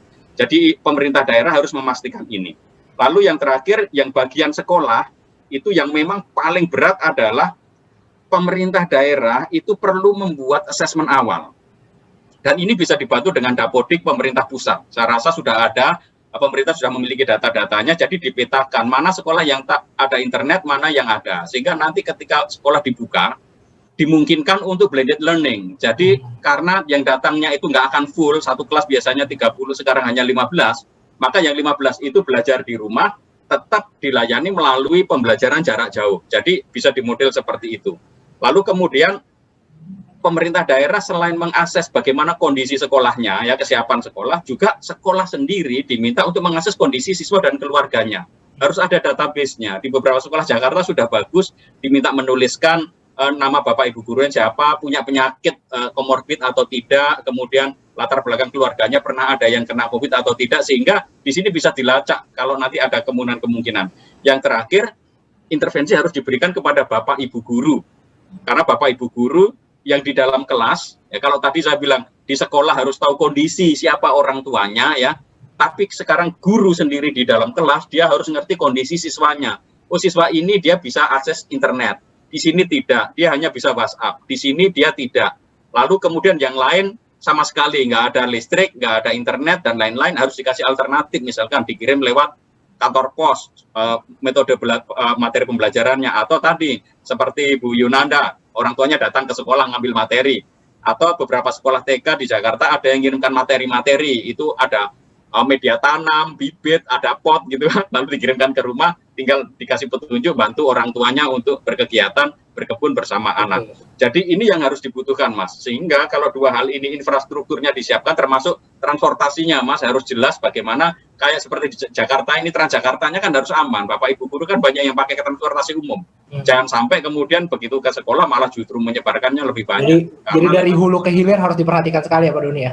Iya juga, dan tentu saja masyarakat saya menghimbau juga memahami situasi kondisi sekolah, terutama orang tua, supaya tetap bayar sekolah gitu ya. Jangan ini memang situasinya tidak mudah karena Bapak Ibu guru juga perlu hidup, terutama di sekolah swasta, karena di Tangerang saja banyak orang tua itu sudah kemudian tidak bisa bayar sekolah juga gitu. Maka sekolah-sekolah swasta pun juga harus melihat, mengakses, nggak bisa katakanlah 100% penuh gitu. Toh ini tidak ada sekolah, tidak ada biaya listrik dan lain-lain, maka perlu ada reduksi, pengurangan, karena kita harus tetap saling mendukung. Dan tentu saja kalau orang tua punya sikap, ya nggak usah bayar saja, uang anak saya seperti ini, Bapak Ibu gurunya kan kasihan juga nanti. Mereka kan juga butuh penghidupan juga di sini. Maka memang harus saling perhatian, saling peduli, karena kalau tidak ini ya kita tidak bisa sejahtera bersama di masa COVID ini. Gitu. Kira-kira itu Mas Desmond. Siap, terima kasih Pak Doni. Mungkin bisa saya simpulkan bahwa dalam sosialisasi terhadap 3M-nya sendiri ataupun penanganan COVID dalam institusi pendidikan ini tidak bisa dipukul rata dan aplikasinya itu harus disesuaikan satu sama lain, karena di institusi pendidikan aja tuh spektrumnya itu cukup banyak, dari yang anak kecil sampai yang orang dewasa juga cukup berjenjang. Dan perlu aja pemahaman lebih dari 3M-nya, bukan hanya sekedar untuk menggunakan masker dan kawan-kawan, tapi lebih ke bagaimana virus ini bisa menyebar dan penularannya seperti apa, itu harus diinformasikan juga.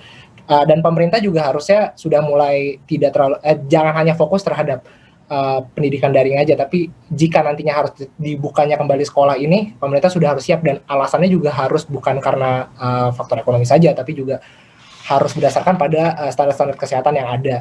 Dan satu hal yang menarik tadi yang dikatakan sama Mbak Rika ini, bahwa jangan sampai penanganan yang dilakukan oleh pemerintah atau usaha yang dilakukan oleh pemerintah dalam mencoba menangkal COVID ini malah menjadikan sebuah gap dari pendidikan sendiri. Jadi harus tepat sasaran, jangan menciptakan sebuah kesenjangan dalam pendidikannya. Kalau dari sesi itu aja mungkin. Terima kasih Bapak Doni, Dr. Rustono, Ibu Yunanda, dan Mbak Rika. Mungkin nanti bisa dilihat ya hasilnya di koran Kontan atau juga di YouTube-nya Kontan. Terima kasih. Mungkin jika ada salah-salah kata saya ucapkan maaf, dan sampai berjumpa mungkin di FGD selanjutnya. Dadah. Terima kasih Mbak Yunanda, Mbak Rizka. Terima kasih Pak Doni, Mbak Yunanda, Mbak Yunanda, Terima kasih Mas Tesa.